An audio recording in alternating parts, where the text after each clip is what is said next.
I'm just here to.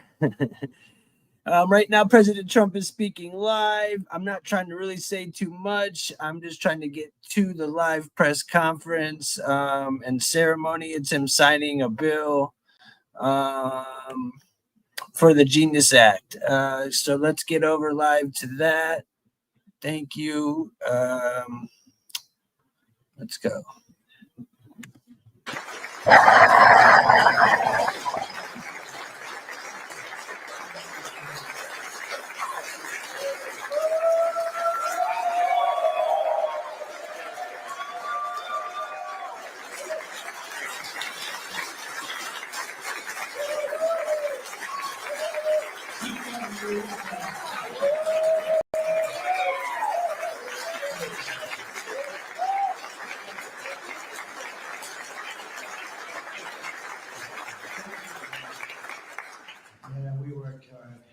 Very important act, the Genius Act.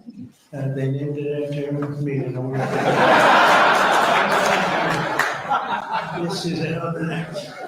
I did something very unusual. I said, this has been something that's been, a lot of people thought it was impossible, some of the things that have been done. And of course, the great big, I added the word great, the great big beautiful bill, that was something that nobody thought possible. They thought it would be in anywhere from 7 to maybe 3, I'll go the opposite direction, but 3 to 7 different bills. And we said, let's just put it in one, because this way there's something for everyone. And there really is, there's a lot of things for everyone. And when we get the word out how great that is for every single person in this country virtually. And all they have is a soundbite, death. You know what their soundbite is? Death.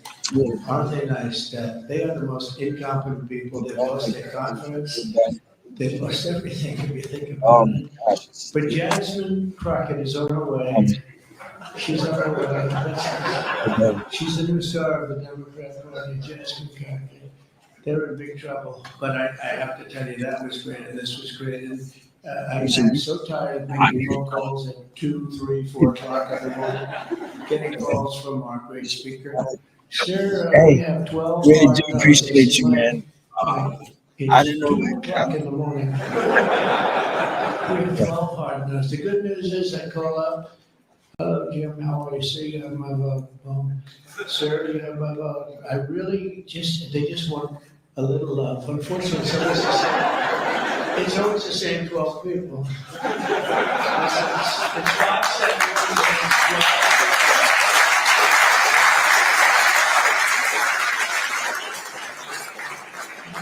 Said to John Thune, and I said to Mike, I said, listen, I want to have a party, but not to those people that I have to speak to endlessly every time. And they're wonderful because they always seem to come through other than a couple. Rand Paul Jr. from the Congress and Rand Paul from, other than a few people. But they said, I want to have them over. We're going to have a party for everybody in Congress, everyone in Congress except 12. And Mike is definitely, Tom, I'll tell you what, Tom is definitely counted the whole group. Where are those 12 people? They're the only people I have. And I would say of the 53 senators, 48, we have 48 in here. You wouldn't even have to come to that one. But these are the greatest people because they always vote yes, and we don't have to go crazy. You trust us, we trust you. That has been a very special group of people. We really do. I mean, 96% phenomenal and 4% extremely difficult. But they get there, most of them, not all of them. Those are the ones we really don't like. But I want to thank you all for being here. This is really a big day. This afternoon, we take a giant step to cement American dominance of global finance and crypto technology as we sign the landmark Genius Act into law. So congratulations. Into law. So congratulations to everybody. It is a big deal. You've come a long way since the Biden administration, when they had no idea what you were all talking about. And half of you were under arrest for no reason whatsoever. Sure, for no reason. And we want to have it, not China. China wasn't actually happy. They were watching this. They like it. And we've got this. We've got AI. We've got a lot of great ones happening, and this is a very big thing. And I want to thank the bill's author, Senator Bill Hagerty, a very good friend of mine. Thank you, Bill. Thank you, Bill.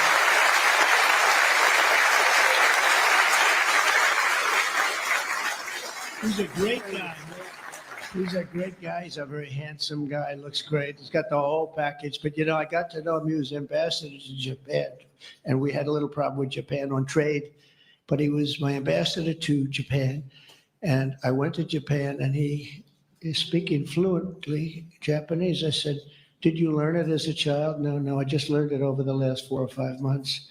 I said, you learn Japanese? Maybe the single hardest language to learn. It's actually breathing rather than, it's breathing. I'm not going to imitate it because we'll end up with a big story, and I don't want that. But he spoke totally fluent Japanese. I said, that's very impressive. And he was introducing me to Mr. Honda. I said, oh, are you in the car business? He goes, yes. I said, you're a very rich man. And then he said, Mr. Toyota, right? Toyota. And I said, what business are you in? Let me guess. He said, cars. He was my interpreter. And I was so impressed. And I was getting ready to leave. He said, sir, I'd like to run for the United States Senate. I said, where are you from? He said, Tennessee. I said, well, I love Tennessee, but do they know you there? No, but if you endorse me, I'll win, right? And I endorsed him, and he took a 48-point lead.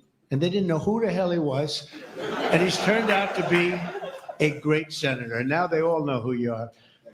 Yeah, so you're fantastic, and we thank you. And just the fact that you're doing this and you understand this is a complicated world, and you understand it, Bill. So you've been great. Thank you very much. We're also pleased to be joined by our great Vice President, J.D. Vance. J.D., thank you very much. Good job. And he's been up speaking late at night on the phone. I said, J.D., how about you taking 3 or 4 of these people, please? Because 3 or 4 I cannot speak to. I just can't. And he'd take them, and he'd come through, right, J.D.? Also, Speaker Mike Johnson. He is unbelievable.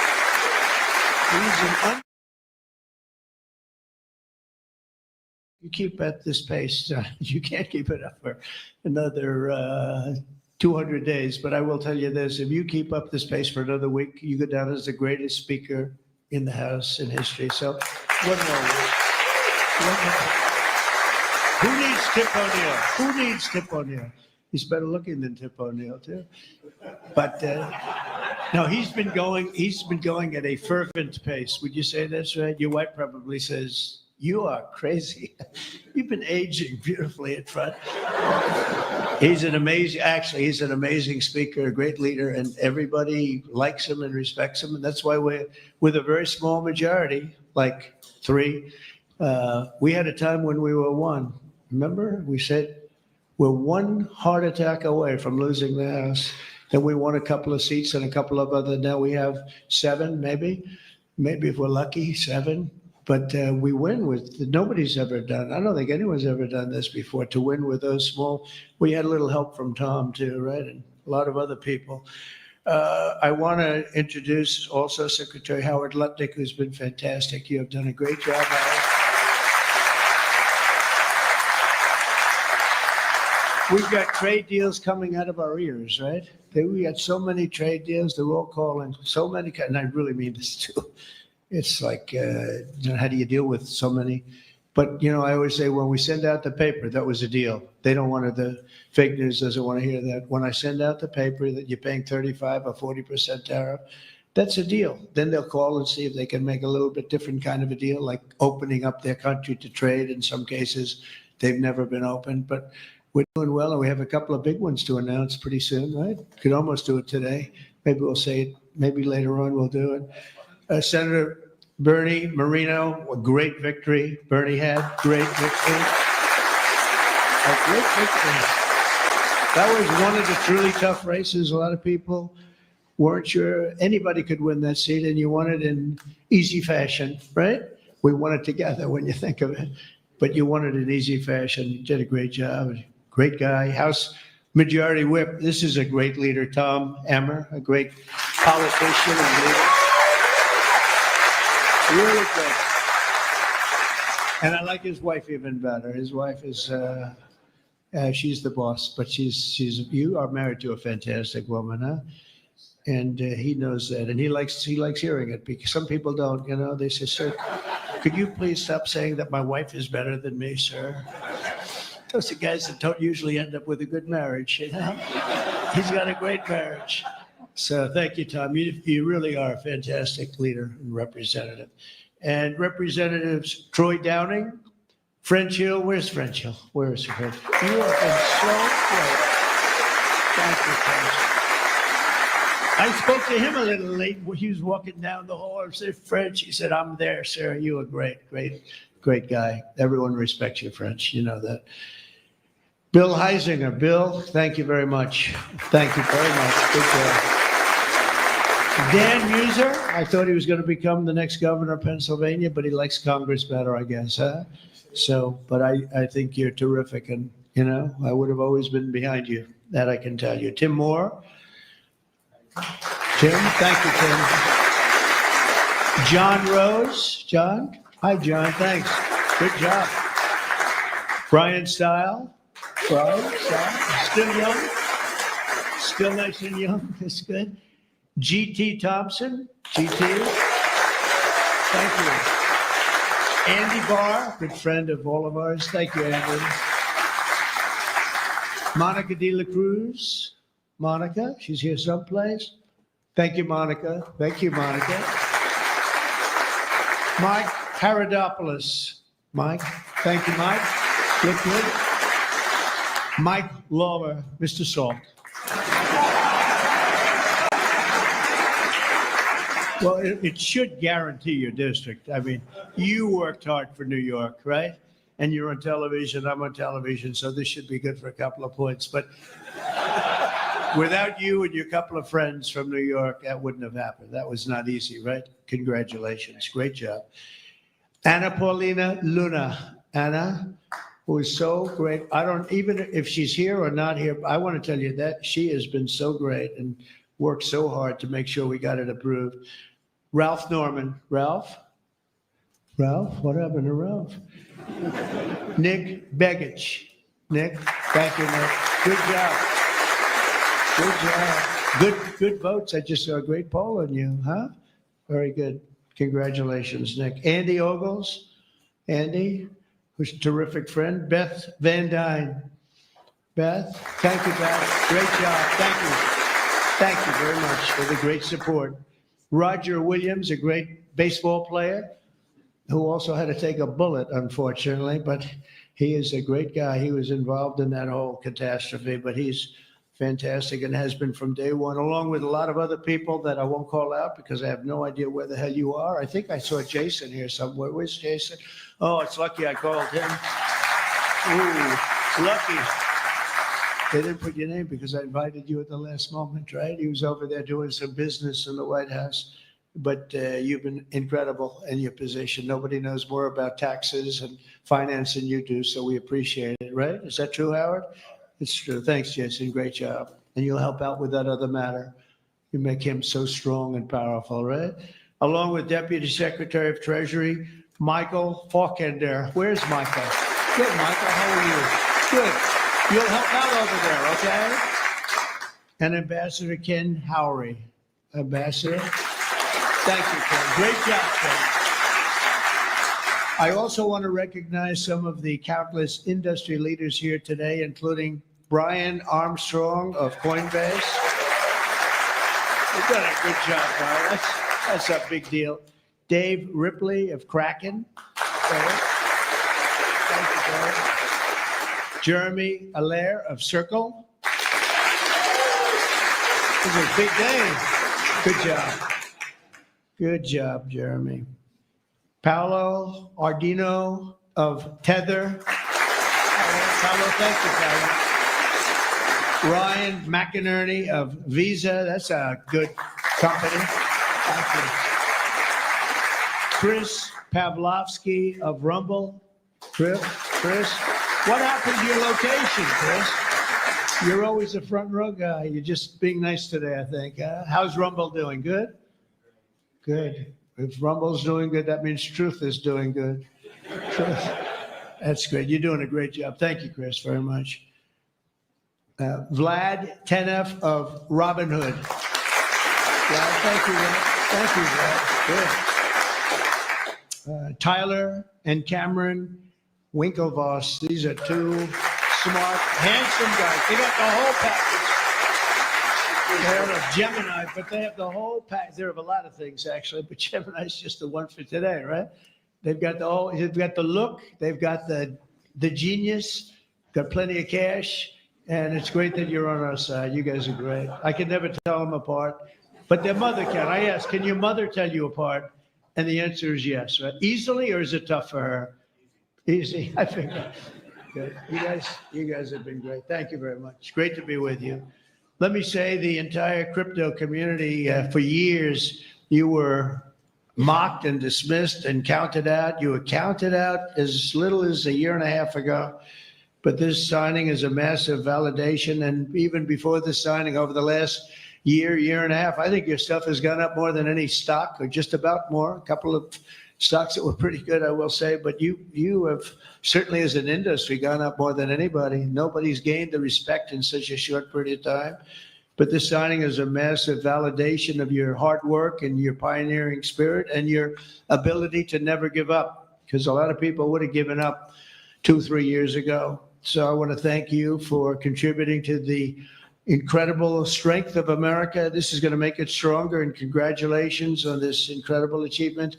You've made our dollar look really good and strong and powerful. It's good for the dollar and it's good for the country. And that's why I backed you at an early stage. And I also did it for the votes, because you did come out and vote, I will say. And they changed tune, Biden's team, they changed tune right in the middle of the campaign. All of a sudden, they loved you guys. They dropped all charges. They did have, I got you guys out of so much trouble. And you know what? I don't think anybody voted for them, right? Because you remember they treated you very unfairly, actually. So it's a great honor that we were involved. And it was a tremendous amount of support that we got at the polls. We won, think of it, we won every swing state. We won by millions of votes. We won the popular vote. We won the districts by 2,750. Think of that, to 505. Different districts too, by the way. Every once in a while that number can change, but it doesn't change by much.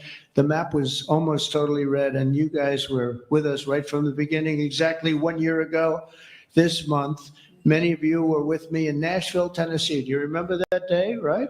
That was a big day, Nashville, Tennessee, when I became the first presidential candidate ever to address the Bitcoin conference. And at that time, crypto builders and founders were under relentless assault by the Biden administration, which was trying to crush your industry and crush you as people and go after your families. And they were a vicious group of people. People don't realize it. They were vicious, incompetent, but vicious. Well, Joe was an incompetent guy, but he was always known as a vicious guy. I guess if you're going to be in that, you're probably off. If they're incompetent is better, right? Because you don't want to have a vicious guy that's competent. If you did, I wouldn't be standing here today. But I pledged that we would bring back American liberty and leadership and make the United States the crypto capital of the world. And that's what we've done. And under the Trump administration, this is only going further. You're going to do really well. I mean, I'm so proud of what you've done in the last couple of years. And very important, on day one, I remember I did this and I said this and I mentioned this name, and I got the greatest applause of the whole campaign. We fired Joe Biden's SEC chair, Gary Gensler. We fired him.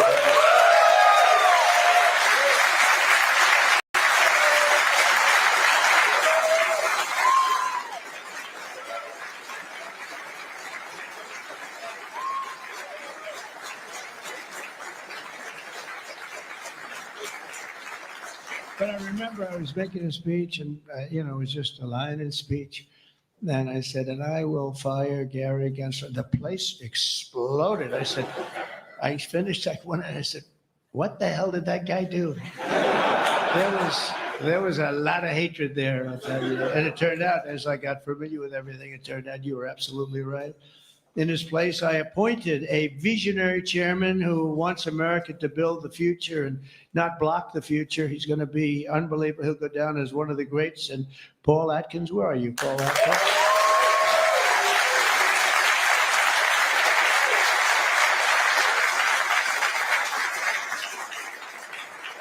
And you know, Paul, the crypto guys, they said, everybody said, not only crypto, every industry, they all wanted Paul for the position. And he's a tough cookie too. He's just, but they actually said, we don't care. We just think he's fair. All they wanted was fairness. And they have somebody that you're really a champion of the street and you're a champion of the country. You're going to do a fantastic job. I saw you interviewed the other night. I watched it about 2:00 in the morning. It was a little thing called C-SPAN, which I don't know how many people were watching. Don't worry, you were on primetime too, but they happen to have a little rerun. I don't want to embarrass you. But a fantastic job, really. You are absolutely so perfect for the job. Congratulations, Paul. And Paul is here today among the commissioners, various commissioners, including Hester Pierce and Mark Urita. Hester and Mark Urita.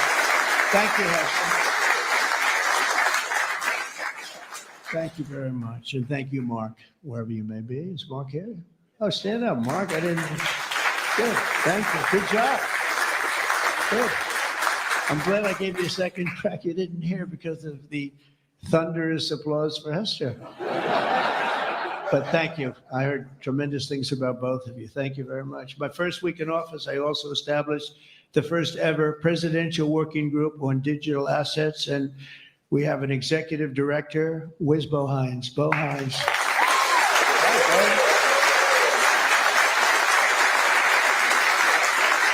And Bo is a great football player, right? Bo is a great football player, one of the better players in college football. So I know you from that also. See, who would think that I know that? I know a lot of things, Bo, but he was a champion player. I stopped the weaponization of government against crypto and Bitcoin, and we ended the lawless operation Choke Point 2.0. That was a bad operation. And I kept my promises to the community and granted a full presidential pardon to Ross Ulbricht. Ross Ulbricht. And you have no idea how important that name became. It was like a symbol, and his mother was unbelievable. His mother was an unbelievable woman, but it was so important to a certain group of people. And in the truly momentous act last March, I signed an executive order establishing the U.S. Strategic Bitcoin Reserve, as well as the United States Digital Asset Stockpile. And that's all signed up. And with today's signing, we're pushing even further into the exciting new frontier. Just as I promised last year, the Genius Act creates a clear and simple regulatory framework to establish and unleash the immense promise of dollar-backed stable coins.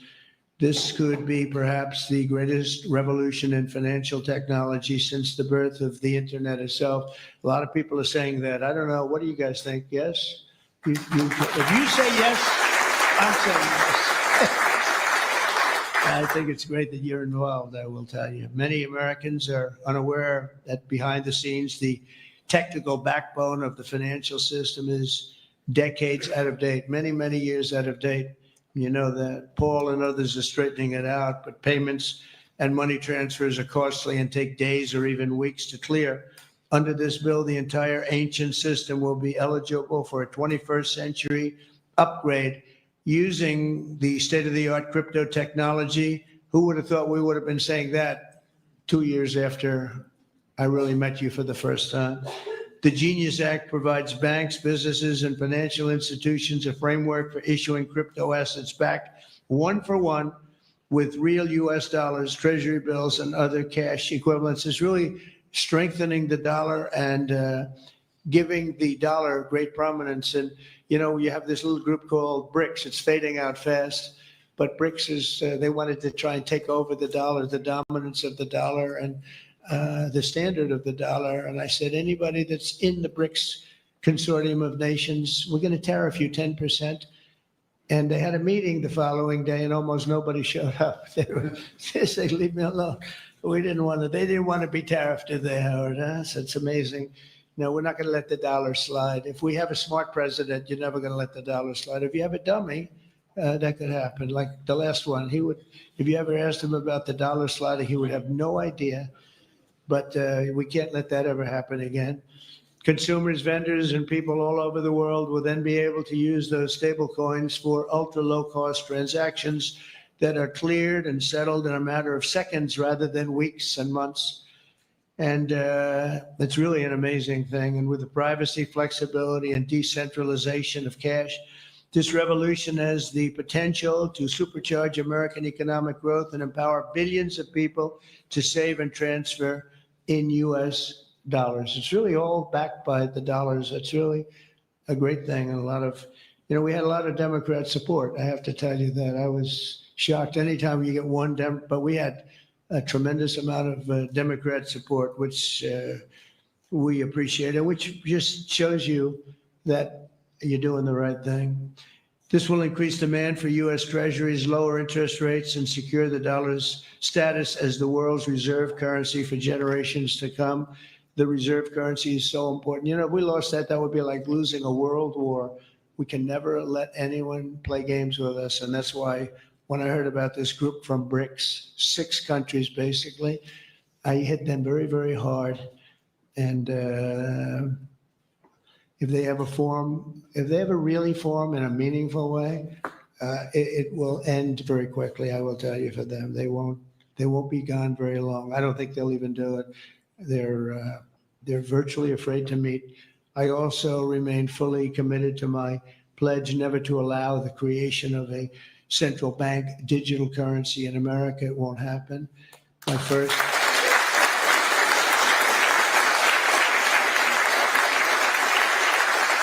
Thank you.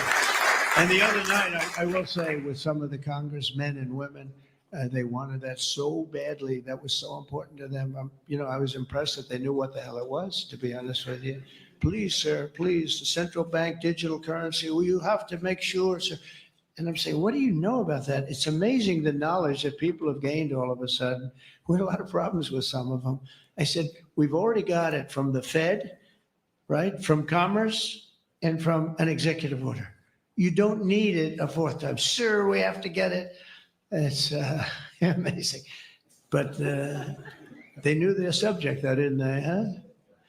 And we helped them out. My first week in office, I signed an executive order to ban the creation of a CBDC in the United States. And very soon I look forward to signing legislation that will codify and make it a permanent law, put it in permanence. I'm also committed to signing landmark crypto market structure legislation this year to grow the industry. We're going to be growing it even more than people ever thought. It's a really hot industry. And for a little while, 2 nights ago, we were a little concerned because we were a little short on votes. So I would say maybe we were about 9 short. 9 short at 3 a.m. We were about 4 short at 3:30 in the morning. And we were in good shape at 4 o'clock in the morning, right? But the people, and few people, have fought harder for the bill than we're signing than some of the people here today. You have been unbelievable. It's our White House AI and crypto czar, David Sachs, who has done such a great job.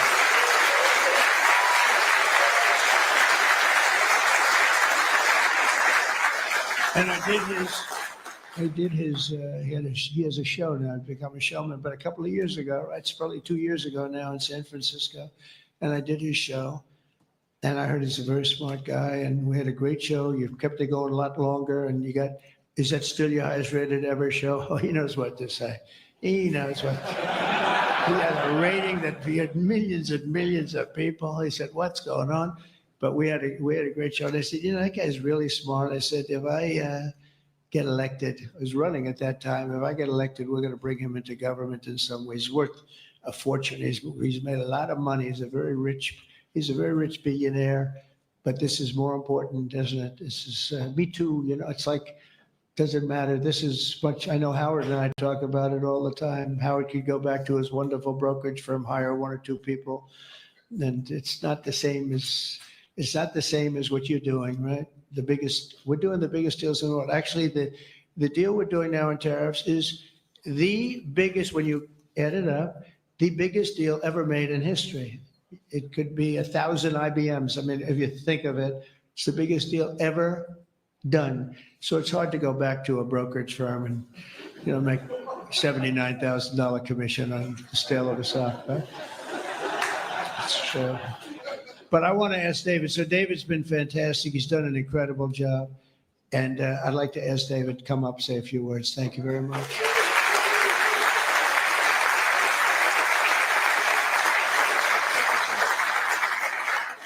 All right, thank you, President Trump. It's a great honor to be here. And it's true that I never expected to work in government at all. And then everything changed after President Trump came on my podcast. And I accepted this job as crypto czar because I thought it was a once in a lifetime opportunity to work for a president who really wants to get things done for the American people. And if anything, that's been an understatement. The first 6 months of this administration have been more successful than any administration in American history. What's been done?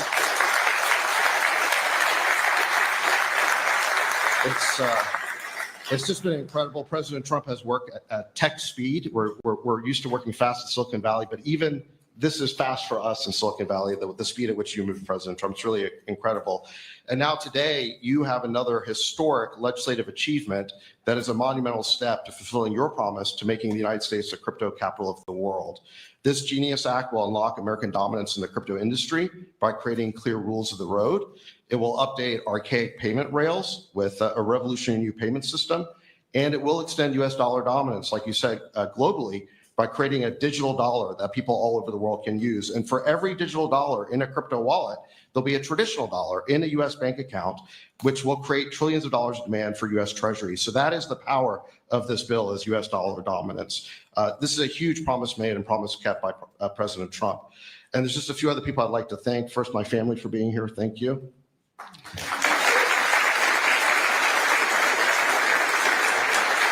And Bo Hines, who President Trump mentions, the director of our crypto council, he really did the heavy lifting here. So Bo, I just want to thank you again.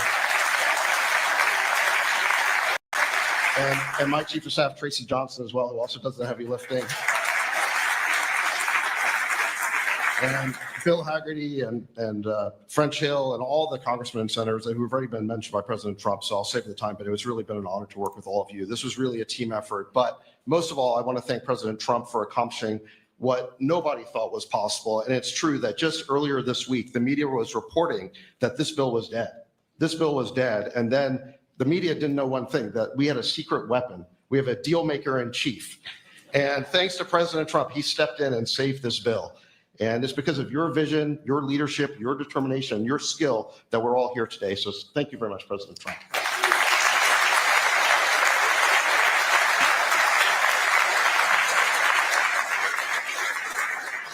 Is that Laura? Please come. Just come here. This is our superstar. She was the head of the Republican Party, and nobody complained about anything. We wanted to go. This is Laura Trump, married to a young gentleman named Eric. They have beautiful 2 children, but she has been so good. She stepped into that position like it was nothing that we won. And she said, Dad, I'd like to go home right now to my beautiful husband and my son and daughter, right? But you did a fantastic job, and you worked with a great gentleman too. He's doing a fantastic job. But I just want to thank you. I just saw you standing back there. I wanted to bring her in. Thank you very much, Laura. Thank you. So under the Trump administration, I just got back from Saudi Arabia, and we went to Qatar. We went to a number of countries, and I will tell you the level of respect that this country has now is incredible. The UAE, I tell you what, we had a time there, but every leader said the same thing. They said 1 year ago, your country was dead. And they'd say it that way. It was like, I didn't know whether I was supposed to be happy or insulted, but the truth is we were in deep trouble. But they said 1 year ago, your country was dead. And today you have the hottest country anywhere in the world. And it's true. We have the hottest country in the world.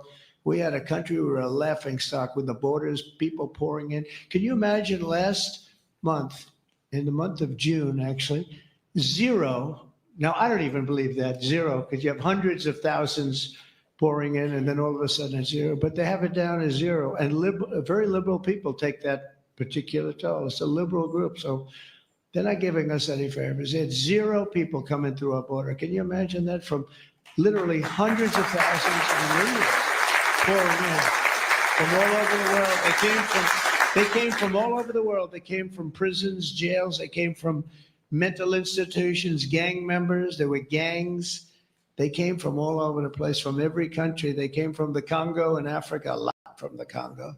They came from South America. A lot of came from Venezuela. They emptied their jails into our country. Can you imagine? They allowed that, emptied their jails into our country, and they let them walk right into our country like perfect. 11,888 committed murder. 50% committed more than one person. They murdered more than one person. 50% of 11,888. And we had murderers, and we're getting them out, and Tom Homan and Christie are doing a great job. That Tom Homan, I'll tell you, is he central casting or what? And he takes abuse, but they just keep fighting, and they're winning, and we're winning in the courts, so we're winning everywhere. But we've got the hottest country in the world, and you're a big part of it. So the golden age of America is upon us, and with today's signing, the future of crypto and the crypto industry, the US dollar working together, because they really are hand in hand, is going to be stronger and bigger and better than ever before. And I just want to thank everybody, some tremendous people in this room. And maybe when I sign, I'll ask some of our great senators and congressmen to come on up. Some of the top crypto guys, please come on up, because you guys work very hard on this. And we'll sign this, and we'll get on to the next battle, and we'll win. But we're winning all over the world right now. It's not even close, not even close. So we're going to keep it going. Thank you, everybody, very much. Thank you.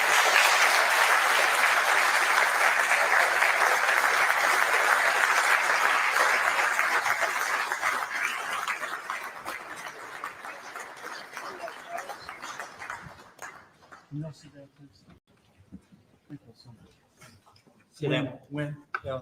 Sir? Can you, thank you so much.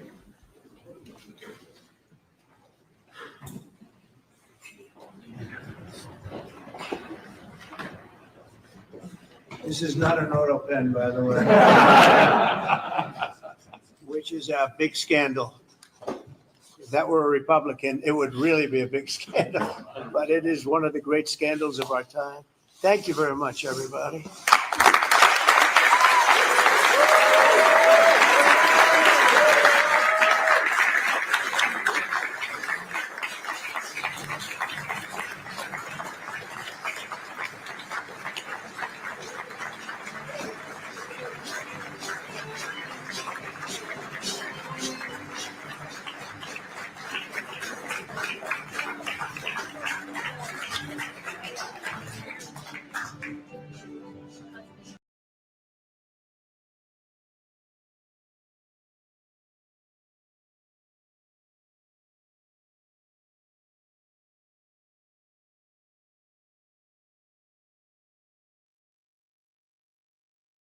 Most interesting question.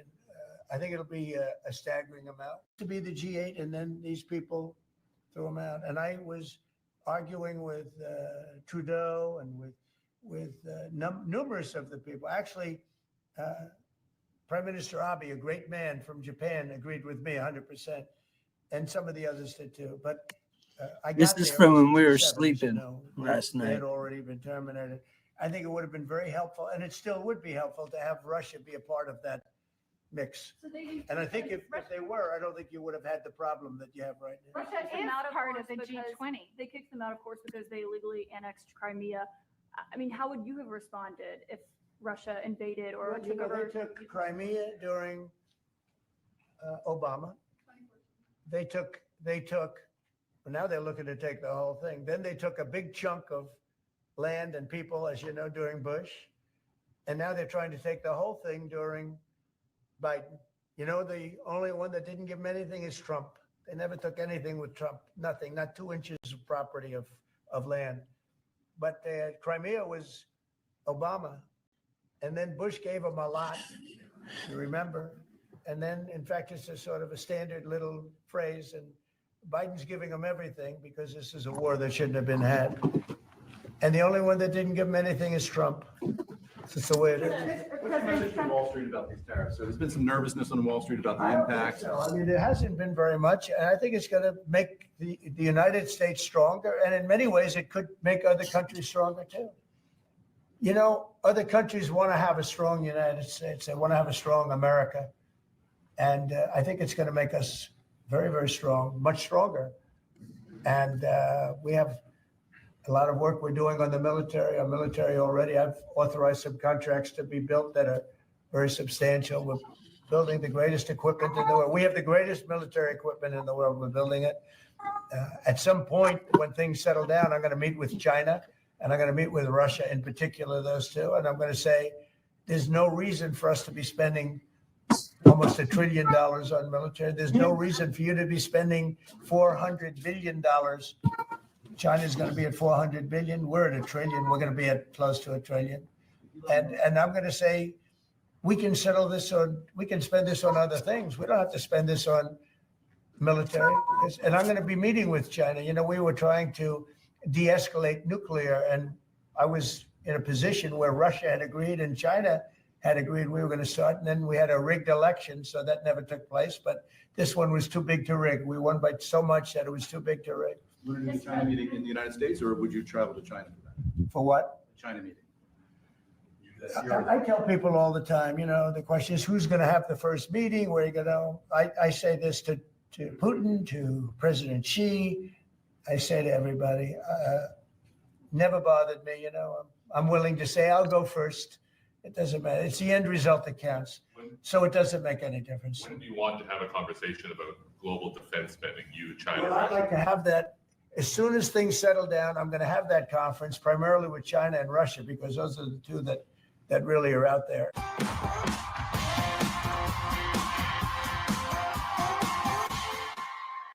They agreed to it. We were talking about denuclearizing, and President Putin and I agreed that we were going to do it in a very big way.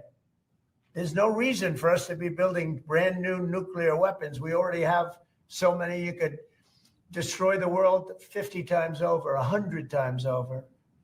And here we are building new nuclear weapons, and they're building nuclear weapons, and China's building new nuclear weapons, and China's trying to catch up because, you know, they're very substantially behind, but within 5 or 6 years, they'll be even.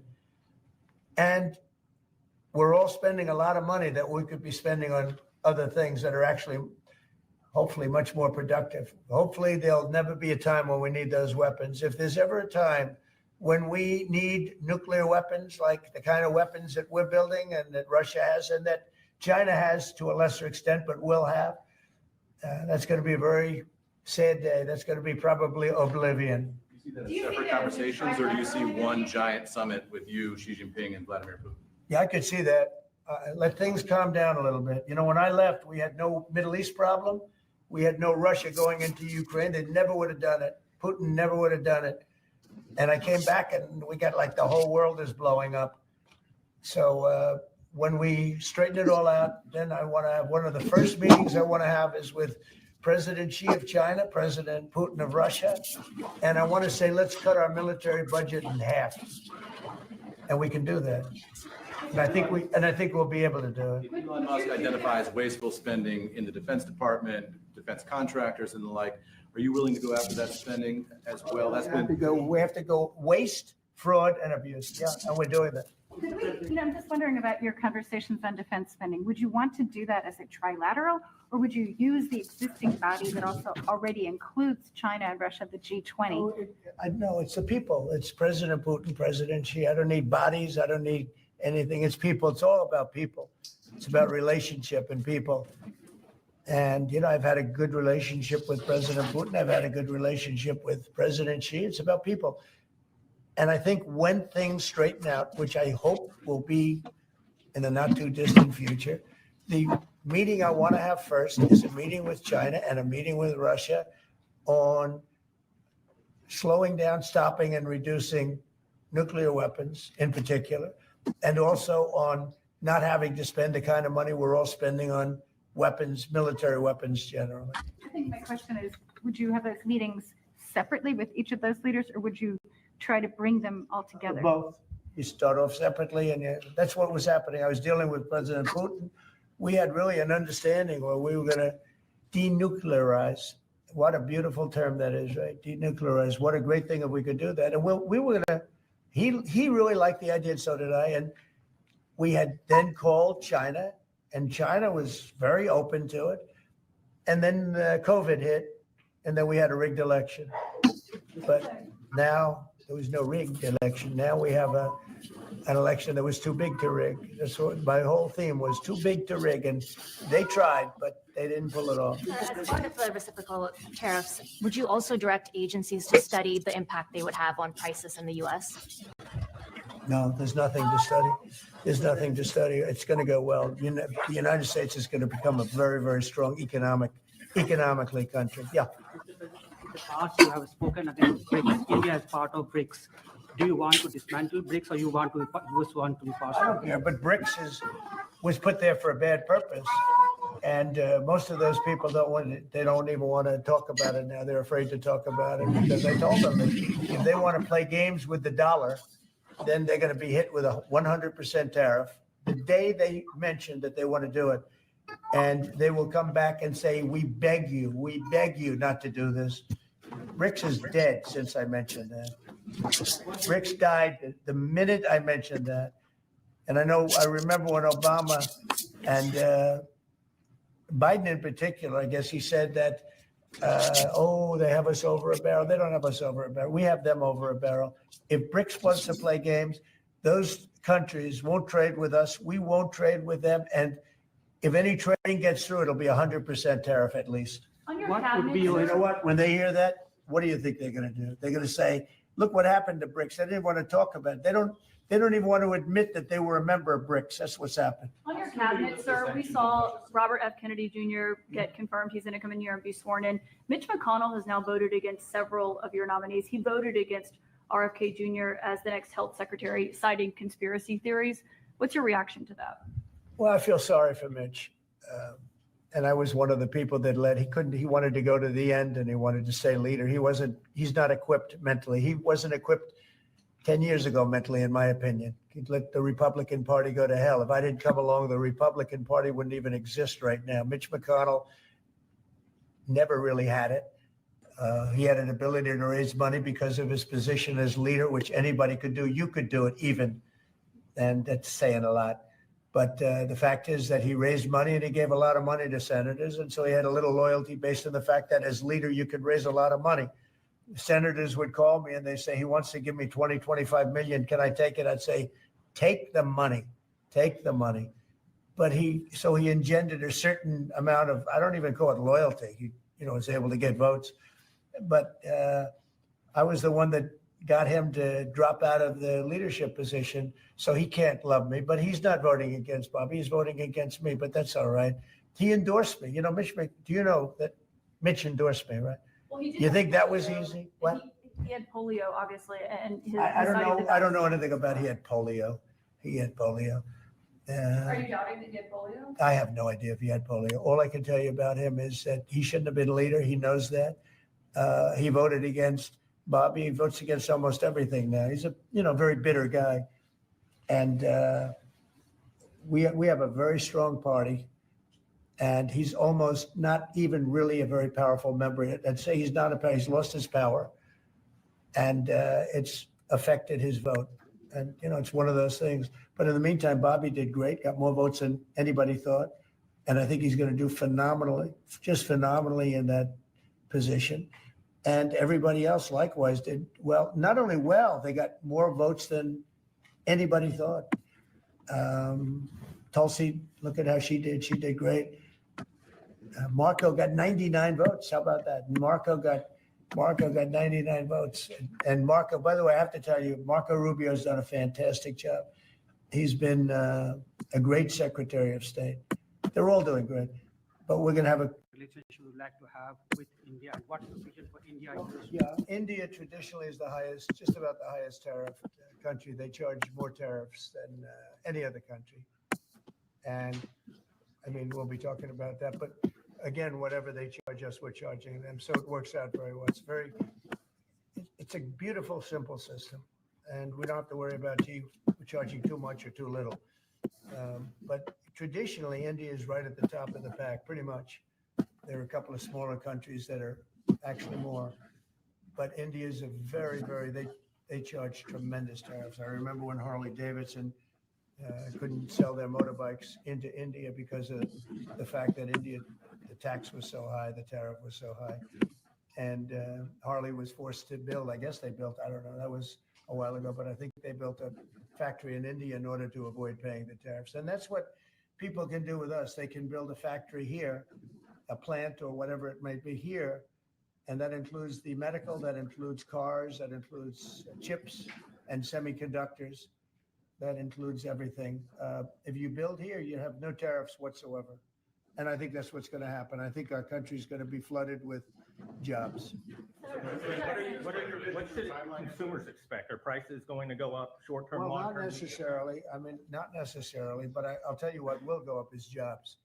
The jobs will go up tremendously. We're going to have great jobs for everybody. This is something that should have been done many years ago. China did it. I mean, China did it at a level that probably nobody's ever seen before. If you manufactured a car, you couldn't send it into China. The tariff was so high. So everybody went and they built in China. It was no big secret. So we're going to see, but it's going to mean tremendous amounts of jobs. And ultimately, prices will stay the same, go down.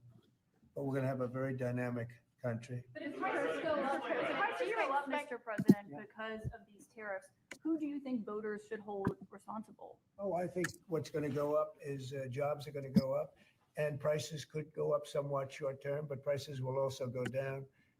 And I think the farmers are going to be helped by this very much because product is being dumped into our country, and our farmers are getting hurt very badly by the last administration. The last administration hated our farmers, like at a level that I've never seen before. I think our farmers are going to be helped. Jobs are going to be helped, but our farmers are going to be helped. Our manufacturers are going to be helped.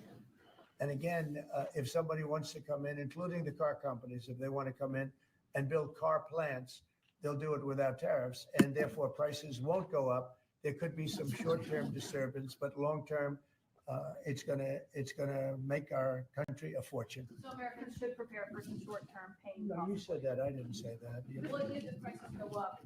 Let's see what happens. Nobody really knows what is going to happen, other than we know that jobs are going to be produced at levels that we haven't seen before.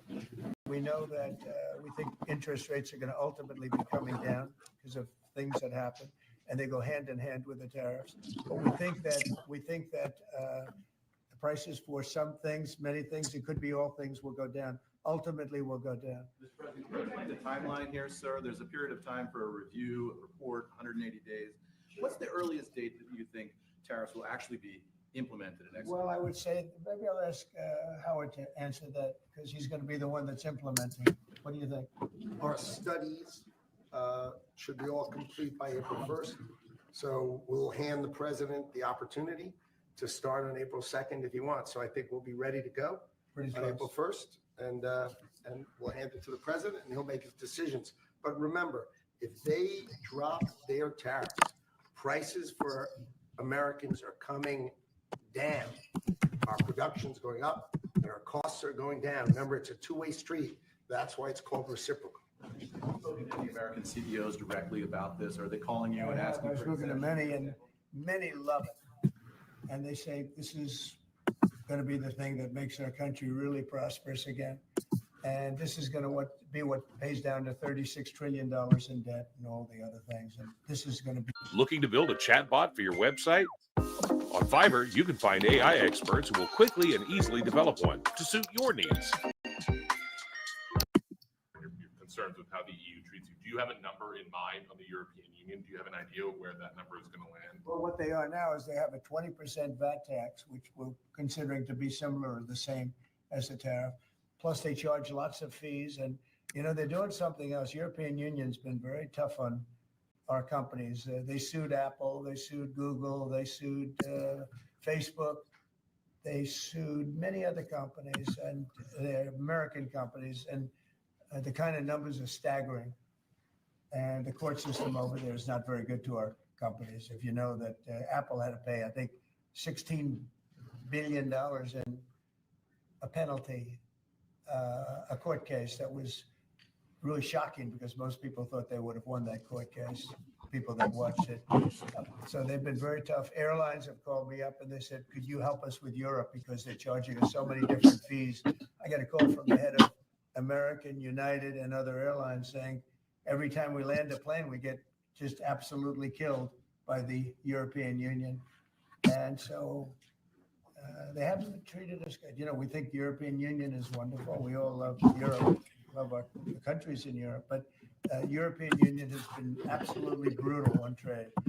Canada's been very bad to us on trade, but now Canada's going to have to start paying up. And Canada's been tough on the military because they have a very low military cost. They think we're going to, you know, protect them with our military, which is unfair. So Canada's going to be a very interesting situation because, you know, we just don't need their product.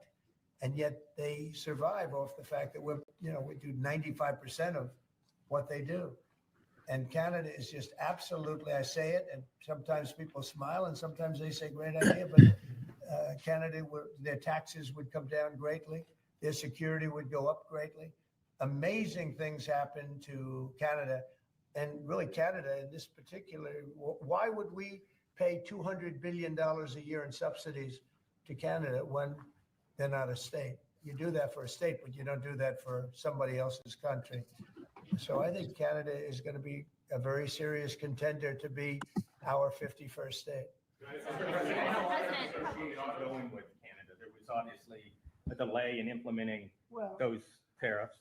I spoke to Governor Trudeau on numerous occasions, and we'll see what happens. But it just sets up so good for them. Look, the people would pay much less tax than they're paying right now. They'd have perfect military protection. They don't have any military protection because and you take a look at what's going on out there. You have Russian ships, you have China ships, you have Chinese ships, you have a lot of ships out there. And, you know, people are in danger. This is a different world today. It's a different world. They need our protection. Yes. You mentioned Elon Musk and the efforts that he's undertaking with your authority. You granted him new authority this week. Will he secure any new government contracts while he is working on DOGE? No, not if there's a conflict. If there's no conflict, I guess what difference does it make? But we won't let him do anything having to do with the conflict. Are you personally checking to make sure there's no conflicts of interest? Yeah, I am. He answers to you. Sure, he does. First of all, he wouldn't do it. And second of all, we're not going to let him do anything where there's a conflict of interest. Mr. President, your negotiations with the EU are there's discussions ongoing already. How quickly do you expect that you'll hear back from them about any of these other I can't tell you, yeah. The EU's been very nasty. It's just been, they haven't treated us properly. Look, we were great to them on NATO. Essentially, it's a similar group of countries. When I came in, my first term, I raised their fees. I mean, they were not paying. We were paying for, in my opinion, almost all of NATO. And now, you know, I had the bad moment with the press where the press said, well, does this mean you won't protect them? And I said, I won't protect them if they're not paying. But because I said that, the Secretary General, as you know, said it was the greatest thing he's ever seen because the money came pouring in. But they don't treat us right on trade. They don't treat us right on the military either. I mean, if you look at Ukraine, we're in for probably $200 billion more than Europe. Why are we in for more than Europe? We're in for more than Europe. I mean, think of it, or NATO. I mean, let's call it NATO because Canada's in. By the way, Canada is just about the lowest payer.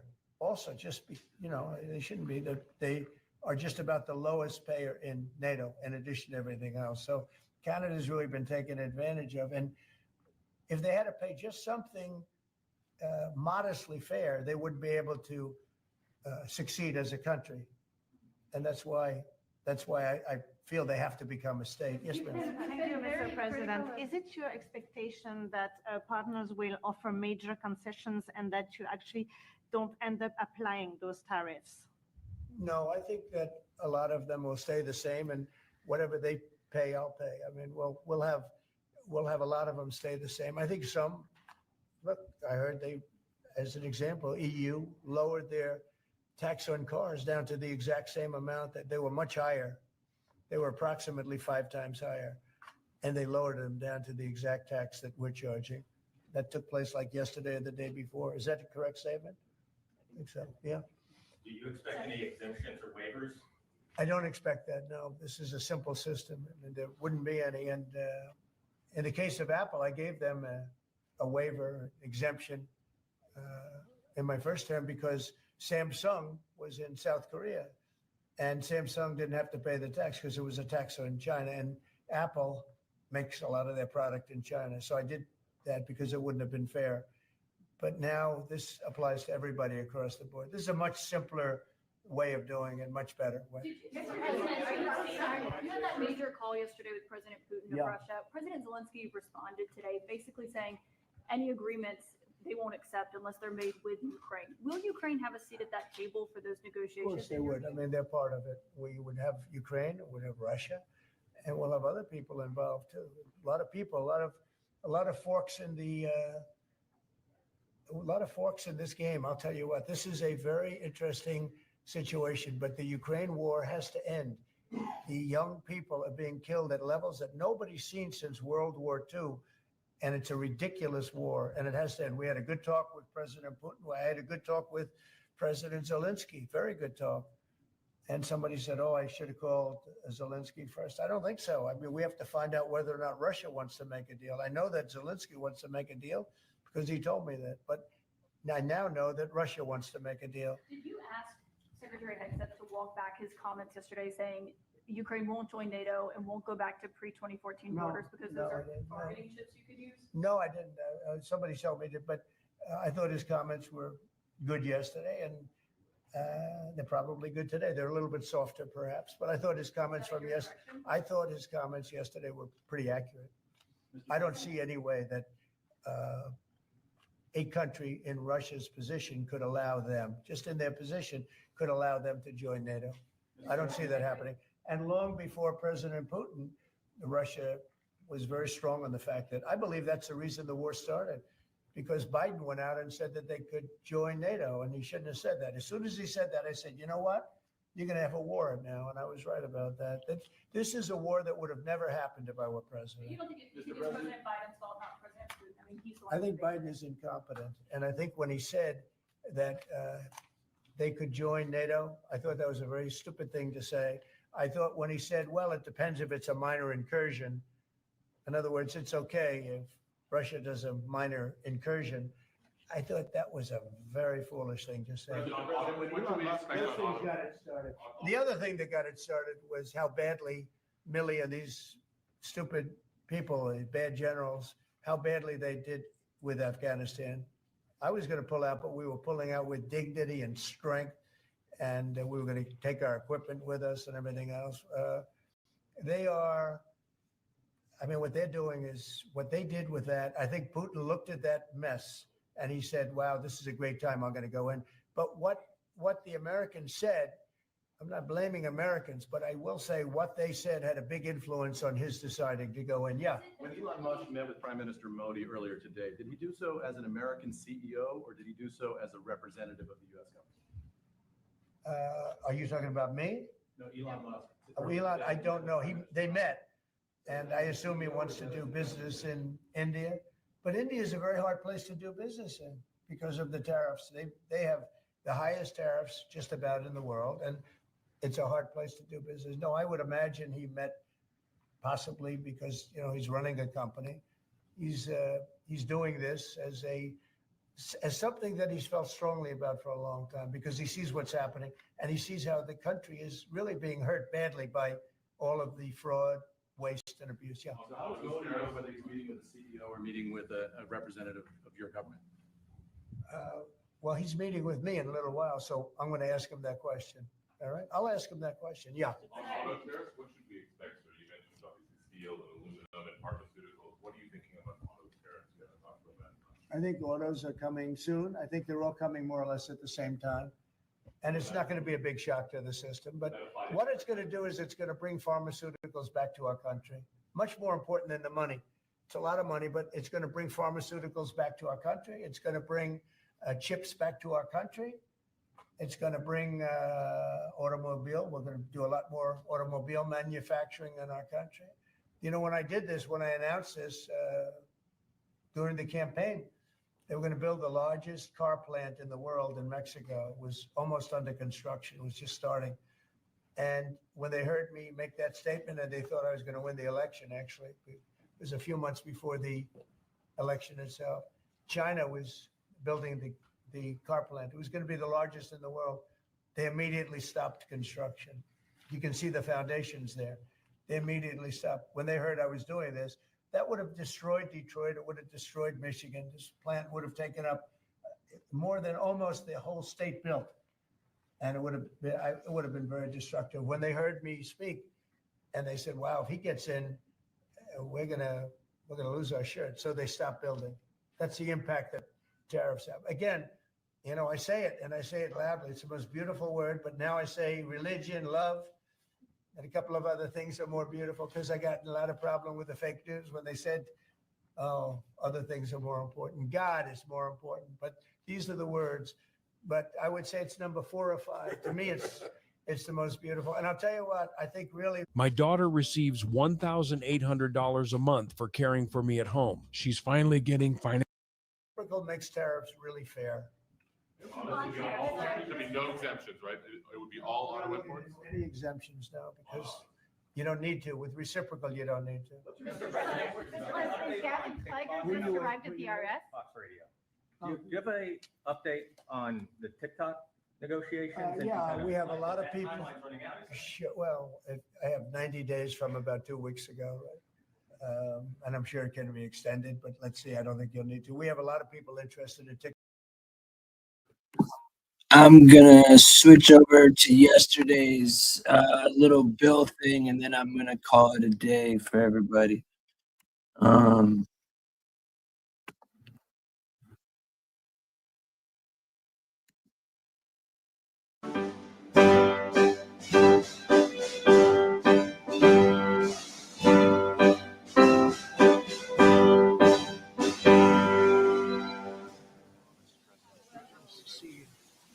Nice to see you. Well, thank you very much. Please. It's an honor to be with you. We're making a lot of progress in our country, generally too. But this is a very special time because we've worked very hard to put ourselves in this position. Today we strike a righteous blow to the drug dealers, narcotic traffickers, and criminal cartels that we've all been hearing so much about for so many years, and very little has been done. And we take a historic step toward justice for every family touched by the fentanyl scourge as we sign the Halt Fentanyl Act into law. Good job. Good job.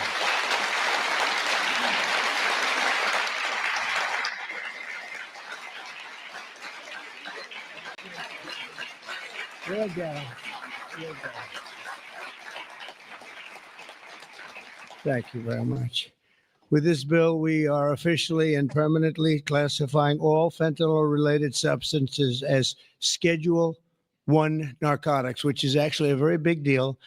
It doesn't sound like much. It's a big deal, as they will tell you, meaning anyone caught trafficking these illicit poisons will be punished with a mandatory 10-year minimum sentence in prison. We'll be getting the drug dealers, pushers, and peddlers off our street, and we will not rest until we have ended the drug overdose epidemic. And it's been getting a little bit better, but it's horrible. It's horrible. We're going to end it once and for all.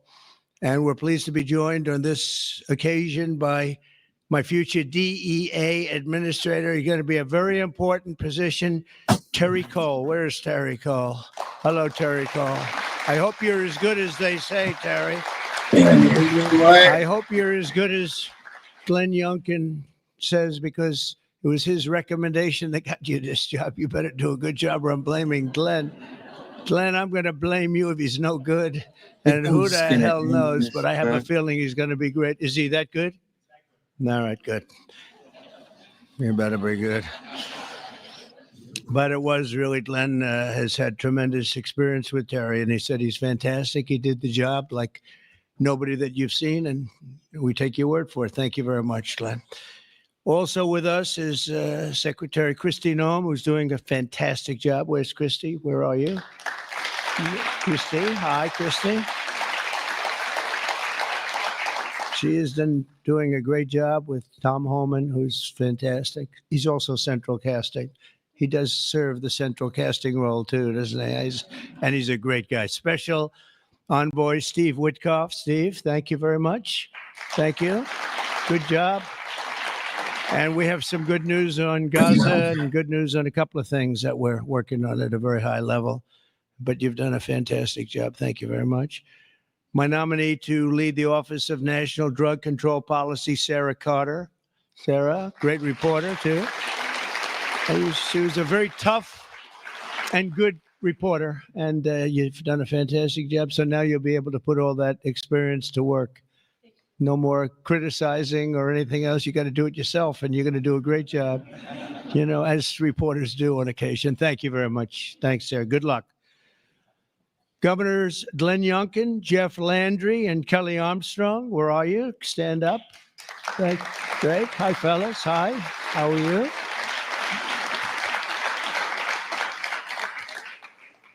Great friends.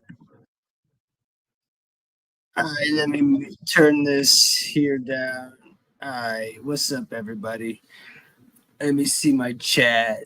I'm gonna chop it up with y'all for a minute, and then I'm gonna end the stream. What's up, everybody? What's good? What's good? Hope everybody's had a good day. Who we got in here? C Unit, thanks, bro. Thanks for showing some love. How you doing, Miss? Much love, Miss Rooster. What's up, brother, man? Paragraph. They said Epstein weapon will not stop us. Down with the cabal of America's slave master manipulation. Okay. Paragraph don't F around, bro. If there was anything implicating Trump in the Epstein files, Harris would have released it. Exactly. We know that. We know that, C Unit. I agree. But it doesn't change the fact whether he is or not directly implicated in the abuse of children. I pray we'll happen for that. I hope he's not. I don't think he is, honestly. I hope he's not. Definitely has some Mossad Israel ties there, buddy. Paragraph. Ole gets it, man. He always has some good shit to say. Detroit is not quite ready for car manufacturing yet. I mean, it's getting there. Detroit's not in a bad place. Detroit's not as bad as it used to be, man. Detroit's starting to come up, honestly. Not gonna lie. Billy, thanks for stopping over, man. I appreciate it. He dropped off a really cool desk. I'm excited to get it set up. It's like a really off day today. It's only 77 here. It's been like 95, 98, 95 for the past 2 weeks.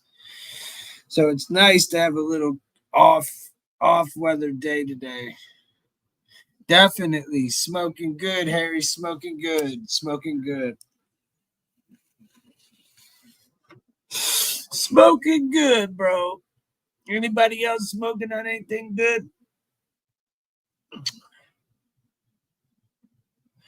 I mean, and for all the people hating on Trump, you don't have to like him. He's still your president. Most of the country voted for him. I see a lot of comments of people saying, oh, you know, it's a stolen election. No, it's not. Most of the people voted for Trump.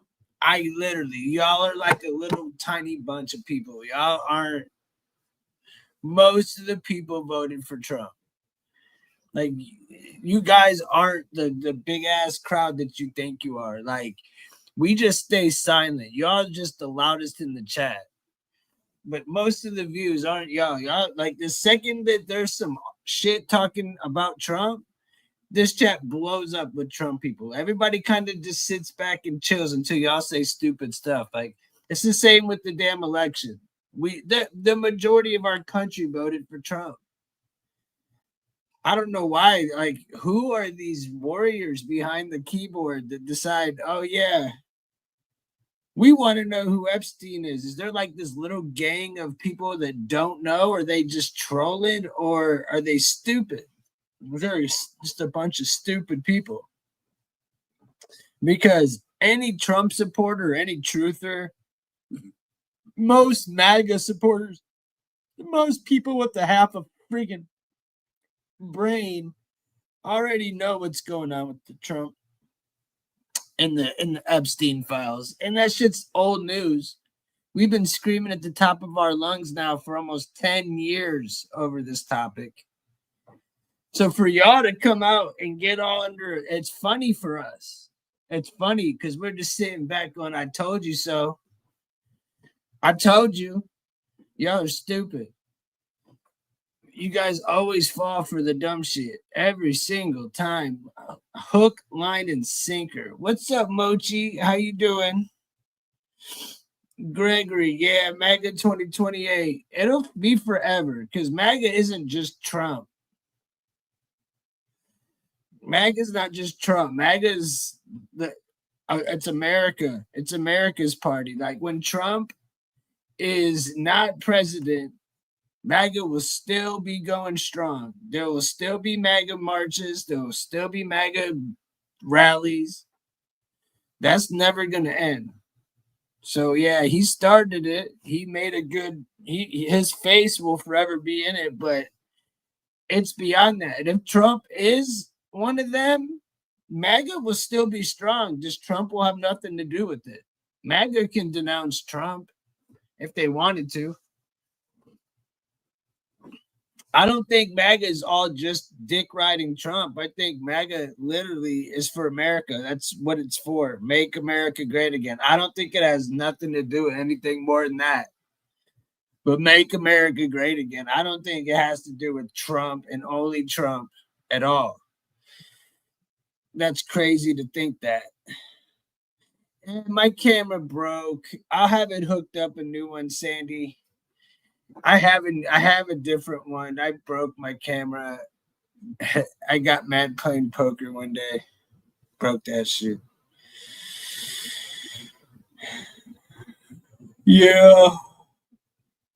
If they had anything on Trump, the Democrats would have jumped on a long time. Exactly, Eric. If they did have, look, trust me, if Trump, there was any type of way he was on a list, if they had any type of proof that he ever did anything other than Stormy Daniels, who's an adult, they would have already been on his ass. The best they could do was pull out a porn star.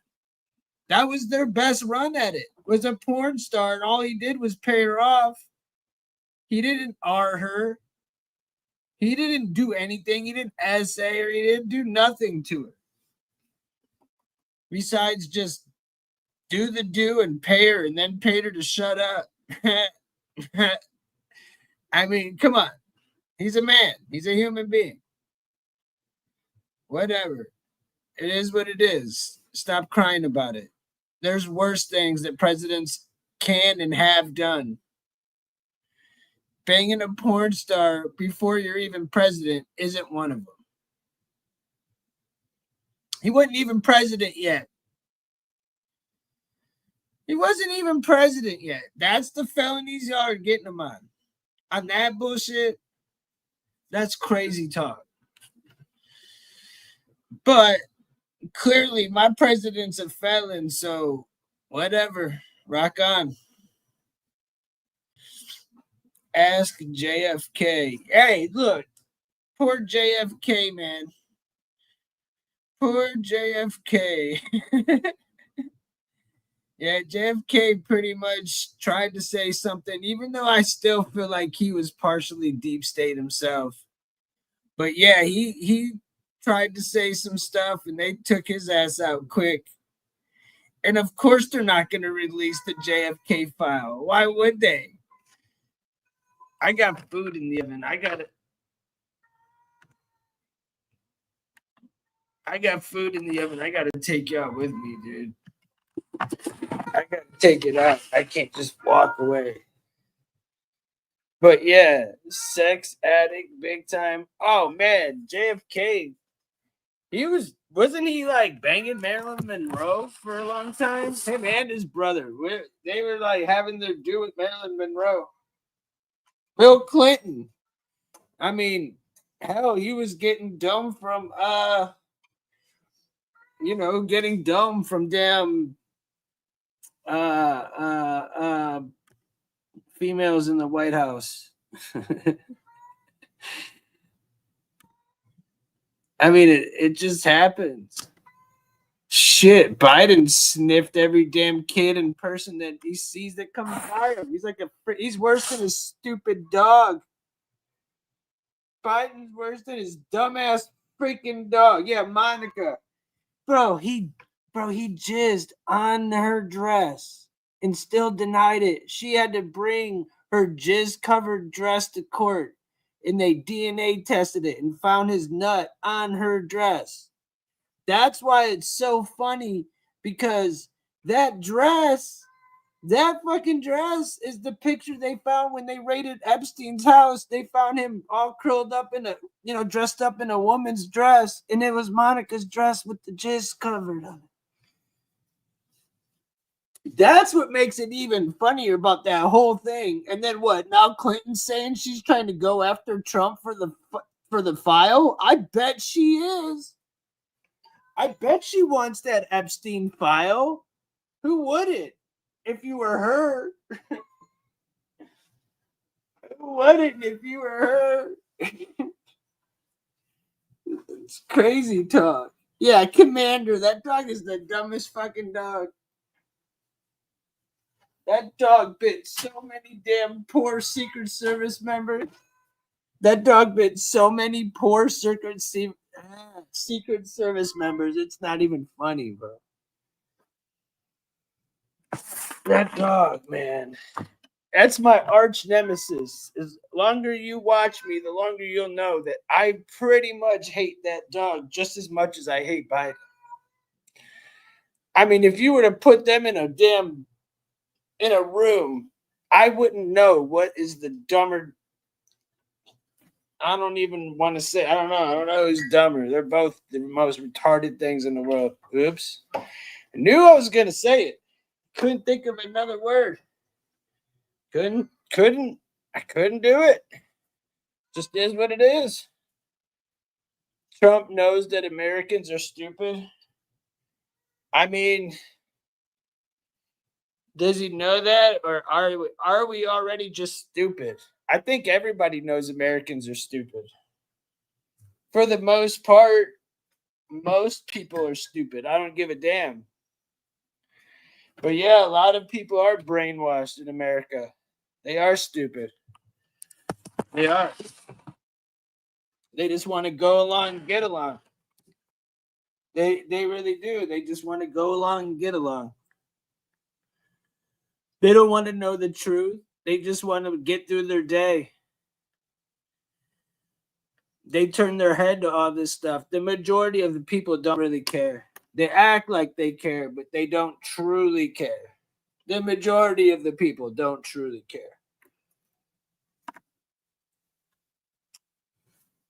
Shit. Americans aren't. No, look, we're not as dumb as you think, but look, y'all went and sat down and put a mask on and walked around, got shots. Y'all did a lot of dumb shit. That's what I mean by dumb. Do you think the way the Americans handled that whole entire scenario back in 2016 was smart? Then we need to have another show, because that is not even. Come on, man. It proved how stupid Americans really were. They sat in their house.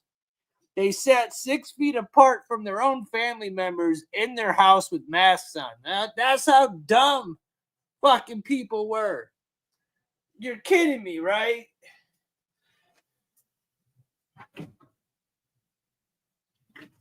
Think about that logically now. Looking down the line, think about how dumb that theory and concept is. And they told you to do it, so people actually did it. How stupid. It wasn't the Trump administration that was doing it. To be honest, all you sitting here talking about Trump, it wasn't the Trump administration that did it.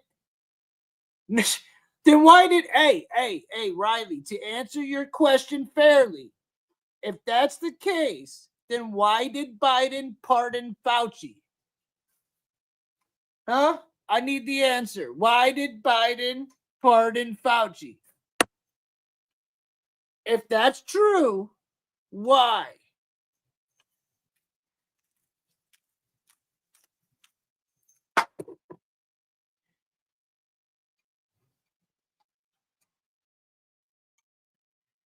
I'm waiting for your answer because, people got a lot to say. It happened during his presidency. Look, the scam did, but the whole giving people, the whole everything, the kit and caboodle had to do with the damn Biden administration, and that's why he pardoned him.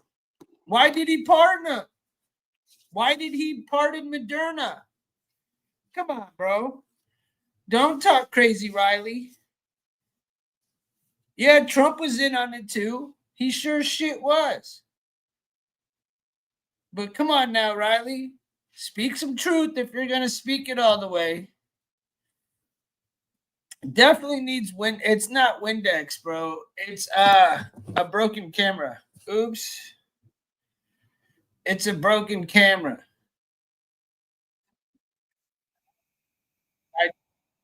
I take it back and fix it because I just moved, so I broke it in the move, and I just have not been able to go have time to go get it fixed or get it swapped out yet. Ohio, the land of dummies. Yeah. Hey, whatever. My Buckeyes won the won the championship. I'm not tripping. Say what you want. We're doing good. We got we got trees. We got our Second Amendment is very, very, very well. We're doing well in Ohio. We're doing well in Ohio. And there's a lot of libs in Ohio too, by the way. Don't let that shit fool you. There's a lot of cities in Ohio. It's just us, the people that aren't sitting in the city right now, that really matter. We're the ones that are fucking red.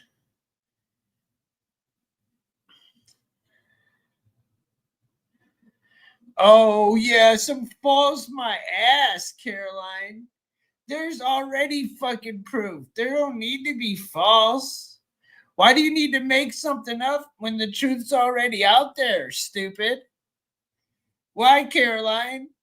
You really think so? Yeah. So wait a minute. He pardoned Fauci for Trump, is what you're basically trying to say? So he's covering up for Fauci. Do you know how stupid you sound, Caroline? You just covered it up for your damn self. So you just that's a conspiracy within itself, Caroline. Stupid. That's literally a conspiracy. So Biden, he pardoned him so that Trump wouldn't make up charges on him. Really? How would it be make up charges? What about Moderna then, Caroline? Miss I know nothing shit. Tell me, why? Why did he do that? Caroline, why? Why did he do that? I thought everything was good. Didn't Fauci tell you to go get that shit? Yeah. So he pumped that to a whole bunch of people who are now either unalived or have, aren't doing too well in life. But yeah, let's sweep that under the rug, Caroline. You and your dumbass fucking left party never want to accept nothing. Nothing. I'm not a left, I'm not a right, but you liberals are on your own. You're on your own fucking island. You're dumb as shit. Did you just find out Trump's on it? Nah.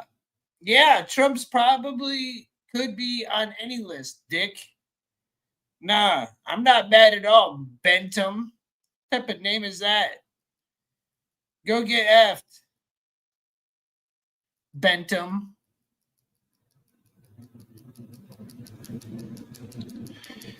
I'll bent him over the damn fucking side. Oh, okay, I gotta see. Don't get me started. It's still early. You don't even know. Put him in the jizz corner.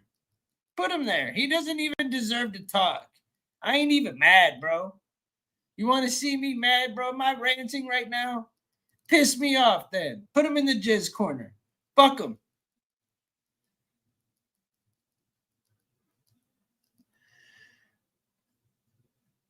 Anybody else got stupid shit to say? We'll put you in the jizz corner. I don't know. It's been a while since I've told people to go to timeout and think about it. Ryan, what state are you from? Ohio, Robert. What fucking state you think? Why are you talking shit? You want to go to the jizz corner? Say one more damn thing about Ohio, bro. And your ass is going to jizz corner too. Trump smells like hot trash and vinegar. Oh, man. I bet it took a while for you to think that shit up.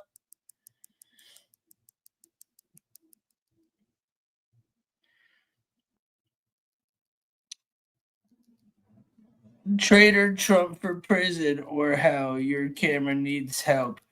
Ruth, I think you need help. If you want some man that has nothing to do, go to prison. You're a fucking crazy bitch. What do you want me to say? Blocker. Blocker. And you need help. Go get your pink hair fucking dyed back to normal. Your pink and purple rainbow hair. Go fix that shit, woman. Make me a sandwich. I'm joking, ladies. I'm just talking shit. I'm not even mad at all. I'm just talking shit. Just so everybody knows. Except for when you say stupid shit, you're gonna get talked to stupid. This isn't that time. You want to go ahead.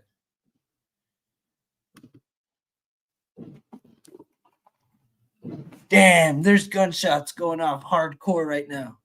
Listen.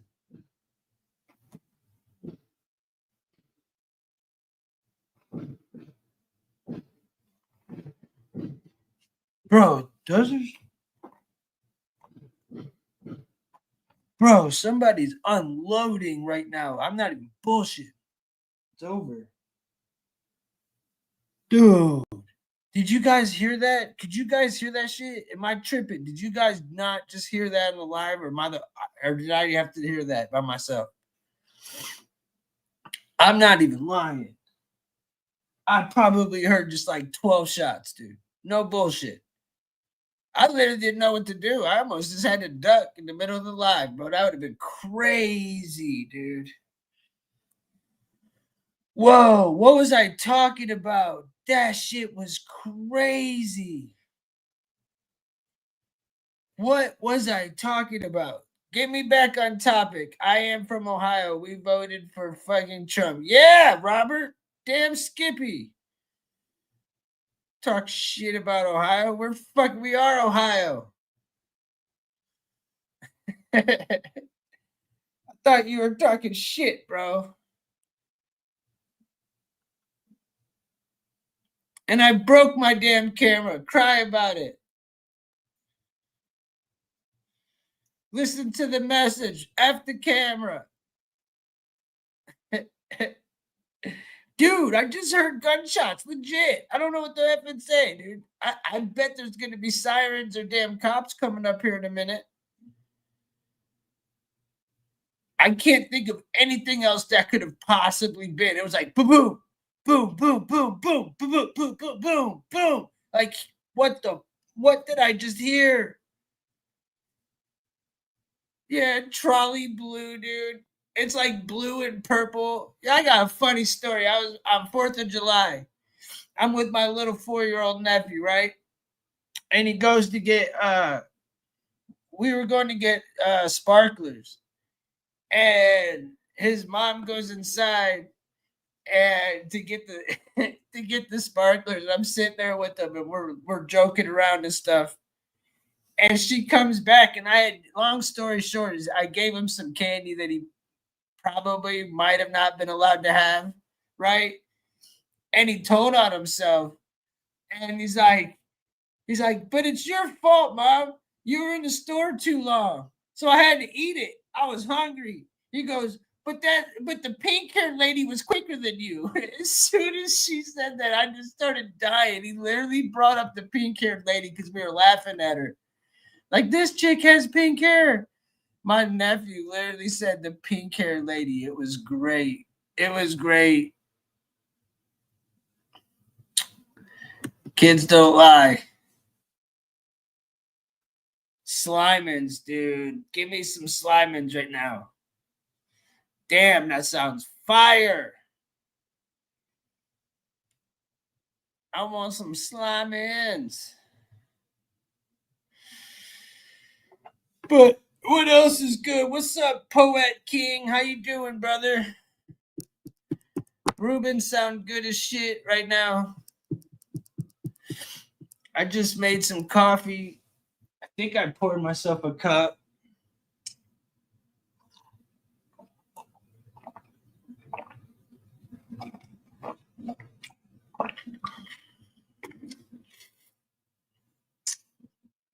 Anything else? Who else is up in here? Anything else before I goes? It's kind of funny when I start yelling at people like, man, I love it. I love it because y'all talk shit all day long in the chat. And this is not one of those streams. This is more of a chill stream. But I can't stand these liberals that come in here talking crazy. It's like, dude, you guys sound insane. Insane. And all day we have to read these comments that are just unlandishly stupid. And it really is hard to come down from every night of just stupidity. Like, wow, I have zero faith in humanity. There's a lot of stupidisms out there, to say the least. To say the least. Is there anything else? Ryan, what's good with you, bro? Did you...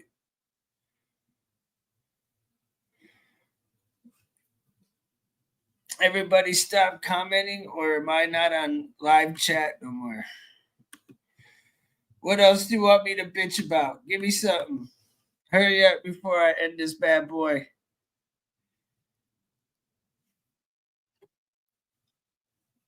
Chilling? You just chilling? That's cool. I thought you said start bitching about the children. I'm like, which ones?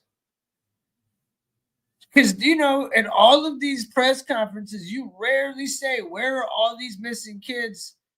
You know? What about LeBron? How are those oxys treating you? I don't know, bro. I don't even know if those things exist. How are they treating you, bro? I got a better one for that one. There, dude. LeBron. What about LeBron? What, him on the Diddy list or him trying to come back to Cleveland?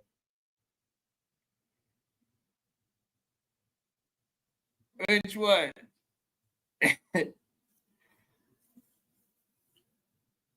But yeah, how many children? Did they ever recover all the children yet? The missing children in Texas?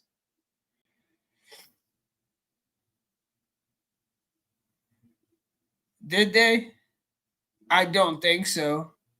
Dougie!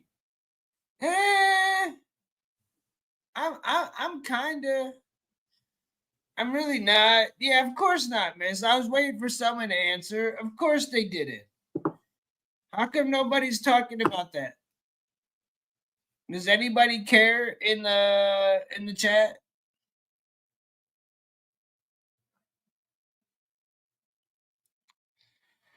Does anybody care that there's a bunch of kids missing all around our country and everybody's just not doing shit about it? I think it blows my mind. I do. I feel like all you people that are acting like all of a sudden you care about children are opportunistic people. You probably voted for, the abortion bill. You probably are all about changing your little kid's gender. But you all of a sudden care about Epstein list.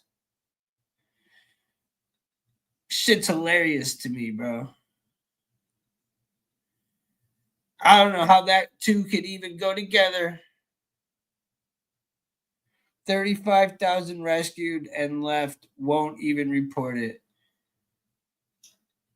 35,000 rescued and won't even report it? That's crazy, bro.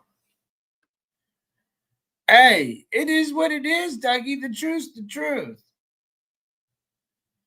It is what it is. I don't care. The truth's the truth, man.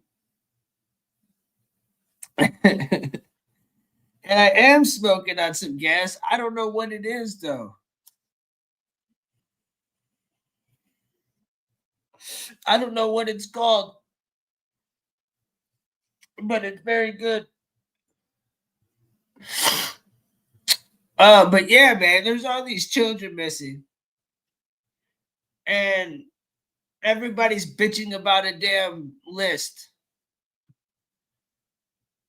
That's why I say we're stupid, bro. We're stupid. Like, really, what? Nobody even gave a shit about the Diddy list. And I'm going to keep saying this every day, I feel like, until this topic's over. But no one even cared about that part of it all. It's like, oh, well, we're going to try to F with Trump. We got such derangement syndrome that we're going to literally do everything we can to just literally lie. It's like, it's weird watching it from the other side, just sitting here watching it unfold for somebody that is not all the way Team Trump going, wow, this dude really is being hardcore attacked. And people truly hate this guy. Hate him. It's like, wow. I see hate for somebody that you don't even know shit about. And it's hilarious. And I noticed too, like when I'm playing these videos, the comments are just so disgusting when I'm playing the Fox stuff. And there's a lot of viewers too. A lot of people view the Fox stuff. And the comments are disgusting. And then I'll start putting on some more left shit. I'll put on the MSNBC and I'll put on the CNN. All of a sudden the comments start just chilling out. And then you got all of the right going, y'all are dumb as shit. This is dumb. You guys are dumb. Yeah, no, they don't even know why they hate him. I agree, miss. They don't even know why they hate him at this point. They were told to hate him. You know? They were told to hate him. I mean, it's absolutely just a joke, to be honest. So,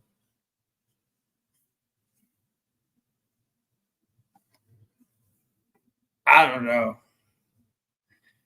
I just wish one day that people would recognize that stuff so that we could actually try to fix the problem instead of sitting here bitching about it. Because there's no way everybody arguing over something is going to get everybody to get anything done. That's what they want. They want us to sit here and argue with each other so that nothing gets done. There's no way that that'll ever get fixed, unfortunately. As long as people keep on buying the bullshit, it'll never get fixed. It'll always be the same. We'll always be saying the same shit back and forth. I bet it's been going on since our parents and their parents. It's the same shit. I think somebody said, like, you always get shit. What is it? You get shit outside the toilet or something, you know?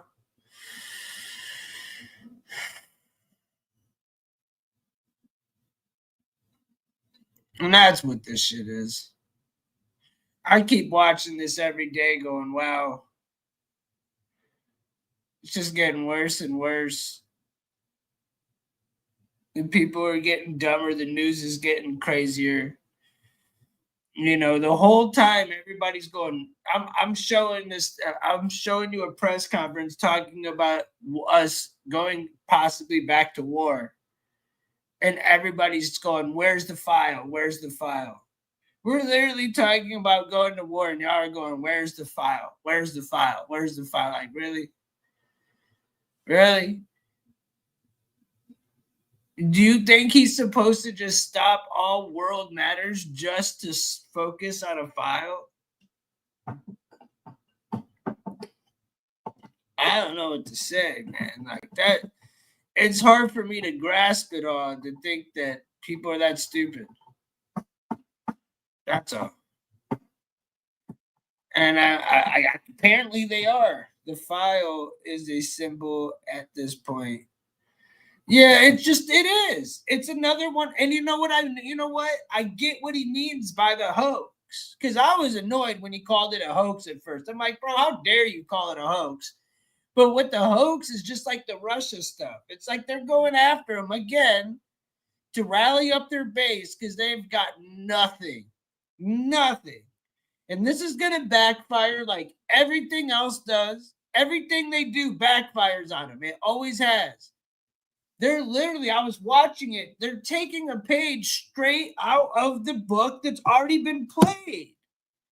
They're literally bringing up Comet Pizza. They're bringing up Pizzagate. They're bringing up Alex Jones, Nick Fuentes, all these people that the media were all calling right-wing conspiracy, Nazi conspiracy theorists, et cetera, et cetera, et cetera. Now they're bringing them all up as points of like credibility that Trump's not, like, his base is fucked.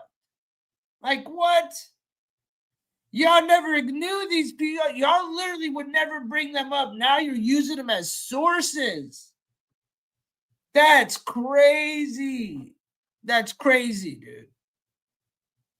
They're doing whatever they can, and it's fucking sad. But you know, they got nothing in their back pocket. They got nothing. They got nothing.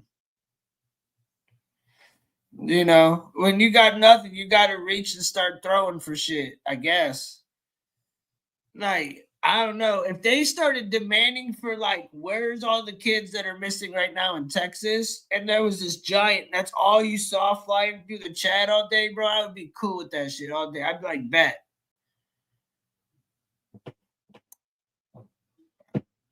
Like, all them same people, why don't y'all get in a car and go to Texas and go help find them kids?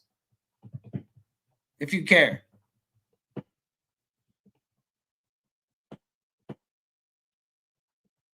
I mean, you care so much.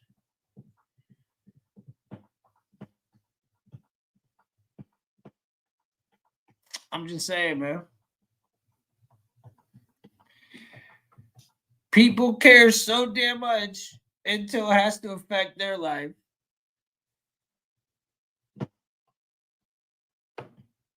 Look at the legals.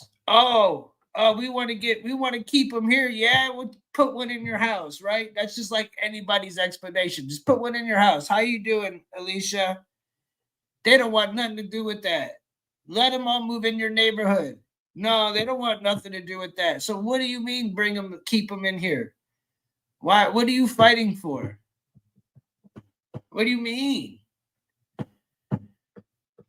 I'm just wondering, like, what are you fighting for? Where's the fight? Like, what are you fighting on? Like, you want it from both sides. You want it to happen, but you don't want it to affect your bubble. Because if it did, you'd be standing out with the picket sign saying, get these motherfuckers off my damn lawn. And that's just a fact. If not, then you're a Karen and you should go ahead and just take them all in right now. But most Americans aren't going to stand for that shit. So yeah, once it starts affecting you, you're going to give a damn. Until then, you really just are a bleeding heart at this point.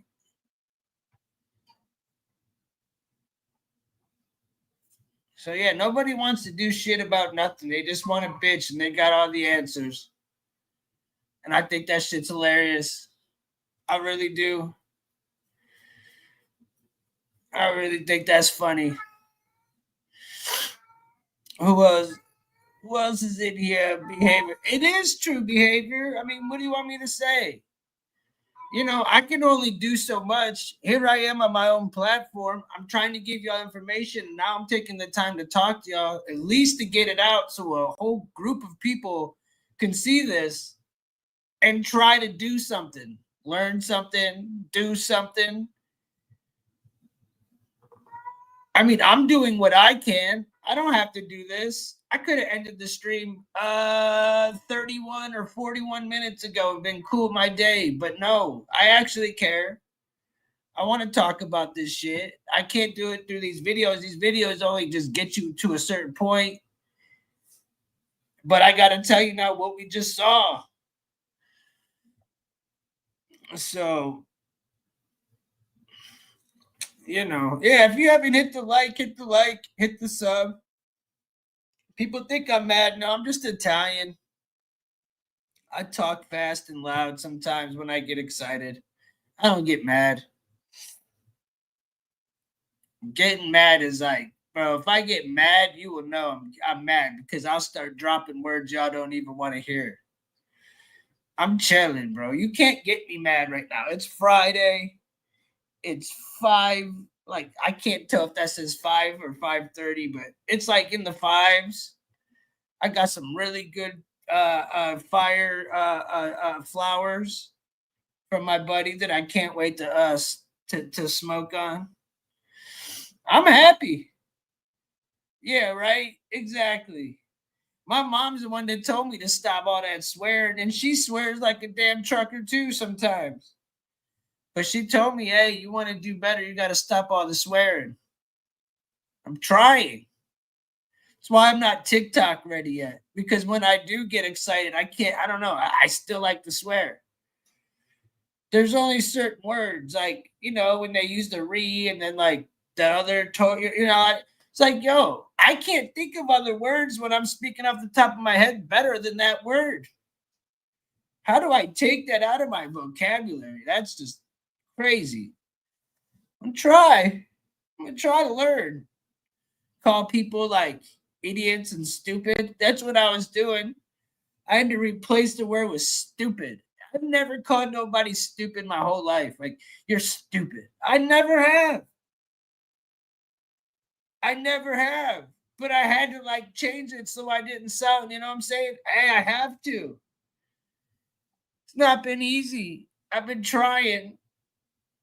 Trust me, go watch my old videos. I just got an argument with YouTube the other day because they wouldn't monetize one of my older videos.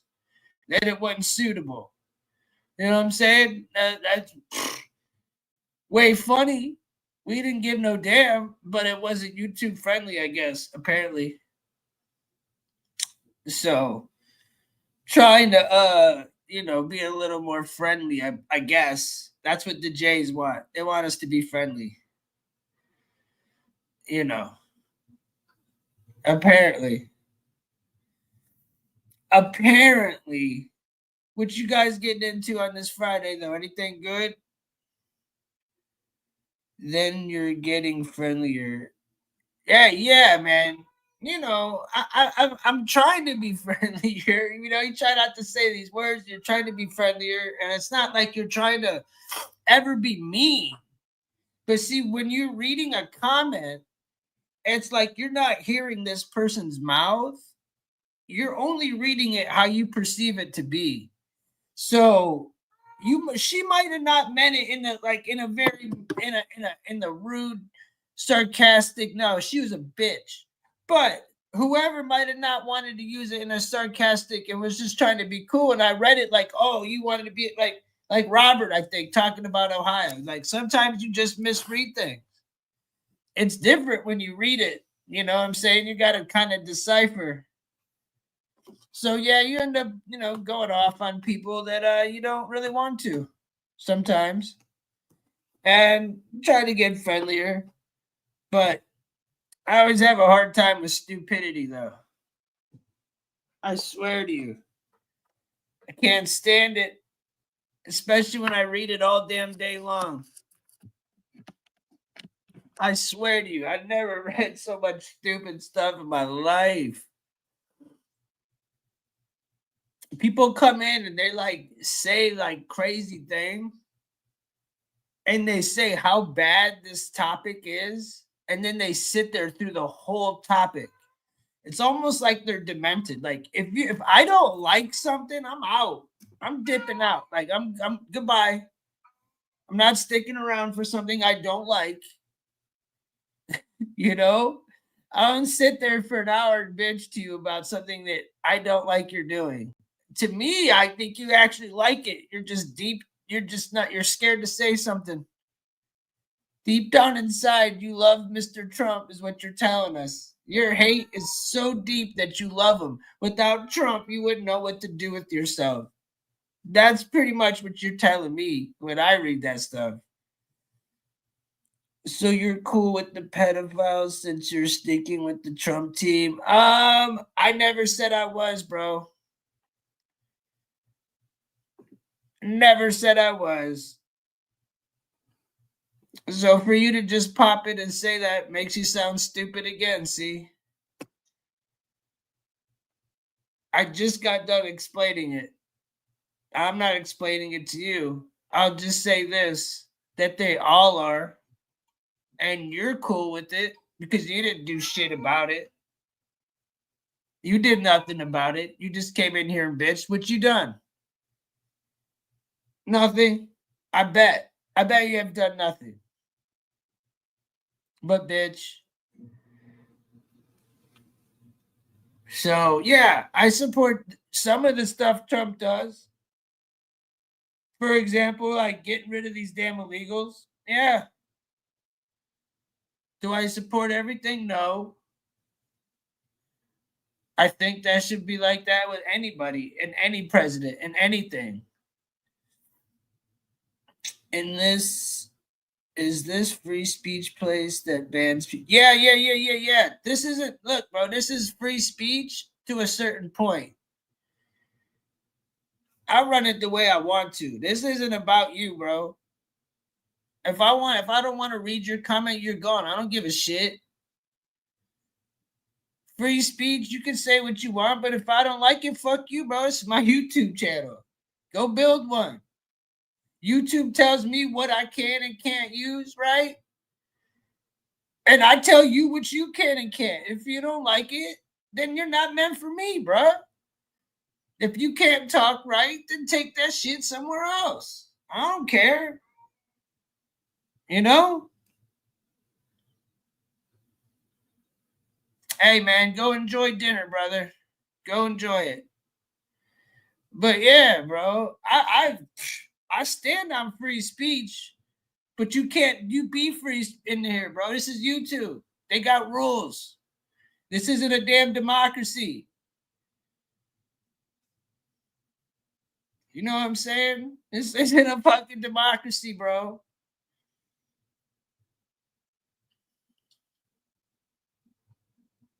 I run this shit like a tight ship. That's why I admire Putin. I like how he runs his shit. That's how I want to run my channel. Like a real fucking gangster. Yeah, I said it. Now cry about that one, liberals. Cry about that one.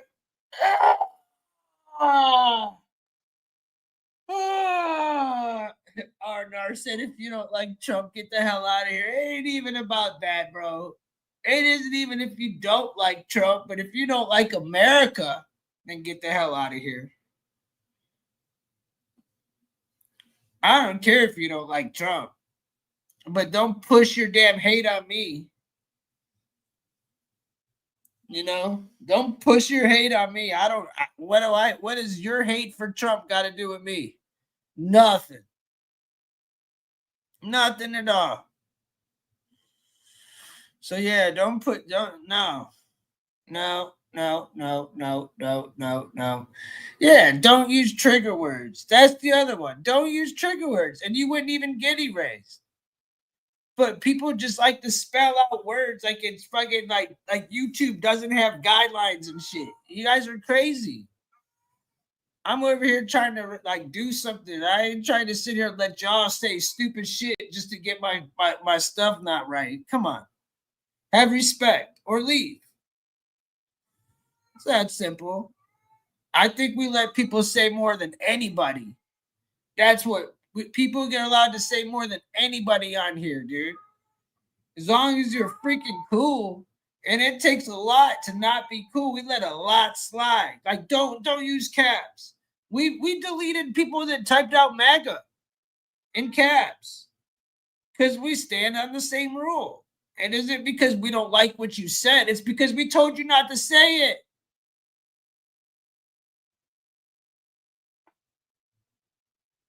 If we say don't type this and you do, that's on you.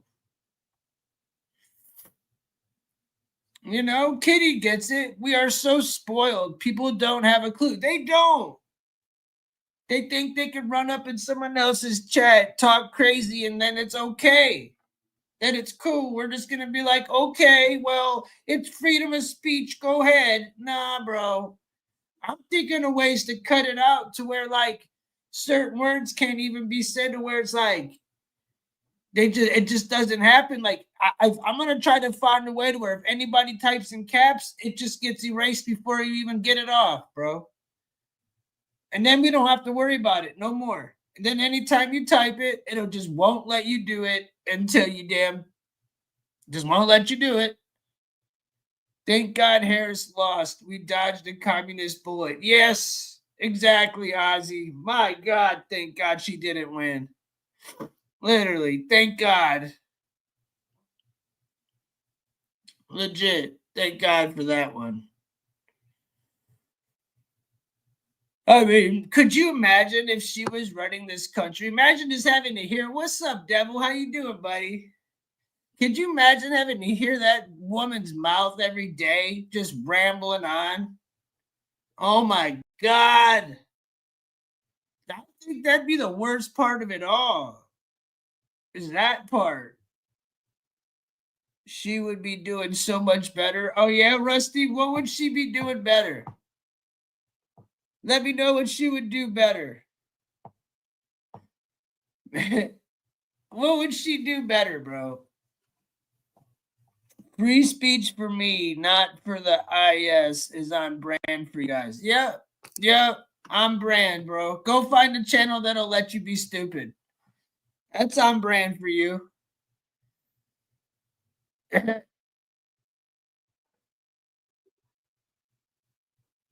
Legit. Honestly, go find another channel that'll let you be free speech in their shit. Go for it. If so, they're stupid. Enjoy it. Nobody's gonna miss it, brother. If you can't get around the algorithm of YouTube, then you're too stupid to be in the chat anyways, man. You shouldn't even be here. I don't have time for stupid people. You're the one that's gonna fuck up the getaway car, bro. Nah. Later, bro. As a matter of fact, just because you keep bitching, I'm about to put your ass in timeout. Keep crying and shit like a little damn kid.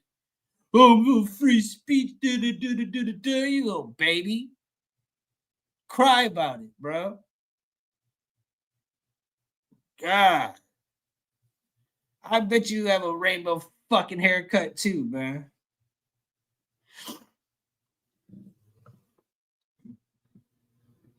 Everything should have done everything better.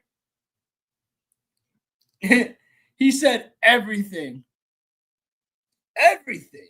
There's not a damn thing she wouldn't have done better. You're crazy. She wouldn't have been able to hold this press conference today like that. You're kidding me, right? You're fucking Rusty. You're on fire today, buddy. You're on fire today, Rusty. Rusty's on fire. Hey, man, it's all love, Rusty. It's okay. Not everybody, not everybody has it. You know what I'm saying? It's all good, bro. There'll be other days, other lifetimes, maybe. But your shit you done fucked up. I can't even believe it, bro. I don't think Rusty knows his name. If he really said that, I don't think Rusty knows his name, honestly. Ozzy, I don't think he knows his name. We don't want to hear in the chat the word PD. You know what I'm saying? You need to spell it correctly. We don't want hate. But there's nothing we don't care about. You can say whatever you want. We just want there's specific rules that we got to go by for YouTube. So we just want it to be that. I don't give a shit what you say. Come over to my Discord. We say whatever the hell we want. But when it comes to YouTube rules, it's either you make it or break it. Because YouTube doesn't play around, bro. Go watch some of my older videos. They don't play around, dude.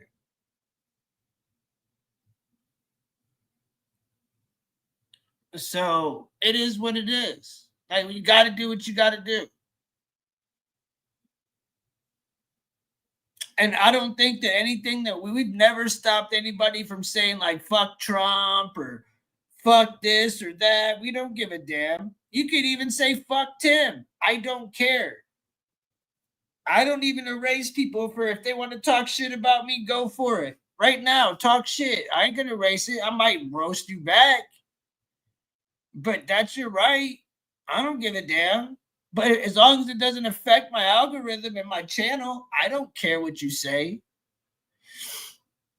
If you can't respect that, Ben Tar, then what the hell is wrong with you, bro? I'm just saying. In reality, Kamala went from 0 to hero and back to 0 in less than 30 days. Well said, Bad Kitty. Well said.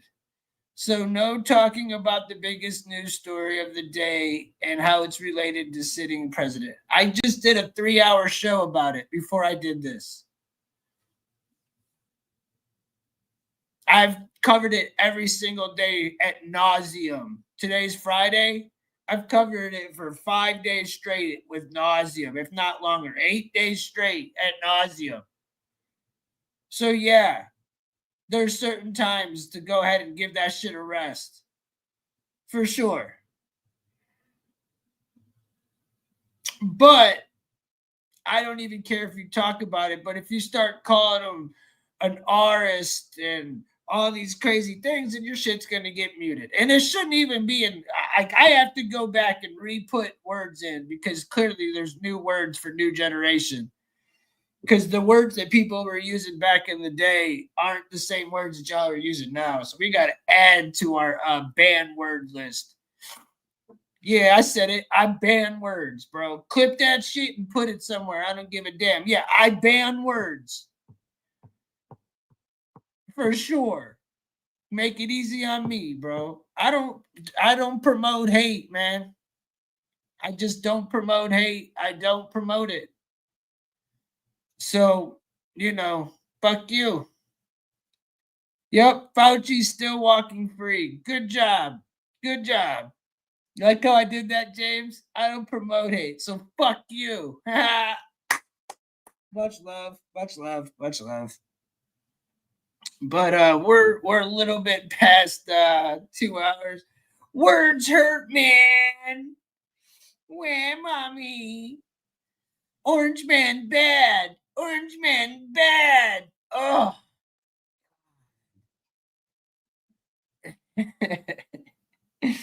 Yeah. Dude, I don't care. You're right, RR. I don't care, dude. You guys don't understand, dude. They're definitely mentally unstable. 1,000%. Bentar, you should be able to talk about what's going on today. There are certain things that you cannot say about the Bidens or you will get ghosted or deleted by YouTube. There's just certain things you can't say, and it's true. Thank you, Ozzy. Because I have that junky sway on me. Okay, that's the comment of a liberal. That's your prime example of an uneducated liberal right there. He's got that junky sway on him. Maybe, just maybe, I'm over here getting ready to get off and tired, and I'm trying to keep up, and my sway is me keeping me fucking energized. You got that junky ass fucking mindset, bro. Take that shit somewhere else, buddy. You know what? Just to piss you off, I hope Trump wins president 2028 for a third term, just for you. Just so I could do a show and watch you cry, Bentar.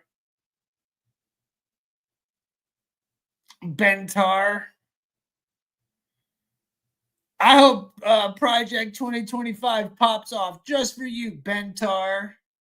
Dumbass.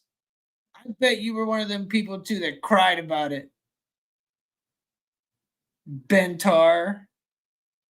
Fuck type of name is Bentar anyways, bro. Come on. Get the hell out of here. Go on. You're stupid. You're done, Bentar. I'm done with you, bro. You done said enough, bro. Your freedom of speech is done in my house. You can get the fuck out now. I'm still swaying. What you gonna do? What you gonna do?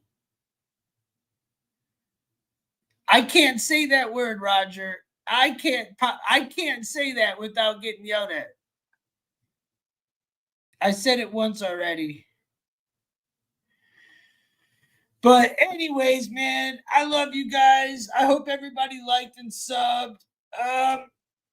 Hey, Roger, you got deleted. That's funny. I hope everybody has a good night. Thank you, Roger. I appreciate it. I hope everybody has a good Friday night. Stay safe. If anything pops off crazy, I'll pop in. Otherwise, I'll see you guys tomorrow morning or tomorrow, whatever morning. And yeah, God bless everybody and happy Friday. Peace out and God bless. Roger, Ozzy, Ryan, James, Bentar, RR, MYM Meeks, Bruce, everybody else that I haven't missed. Bad Kitty. Love y'all. Much love. Rusty, you got issues, but you'll be all right, buddy. Much love, everybody. God bless. Peace out, y'all.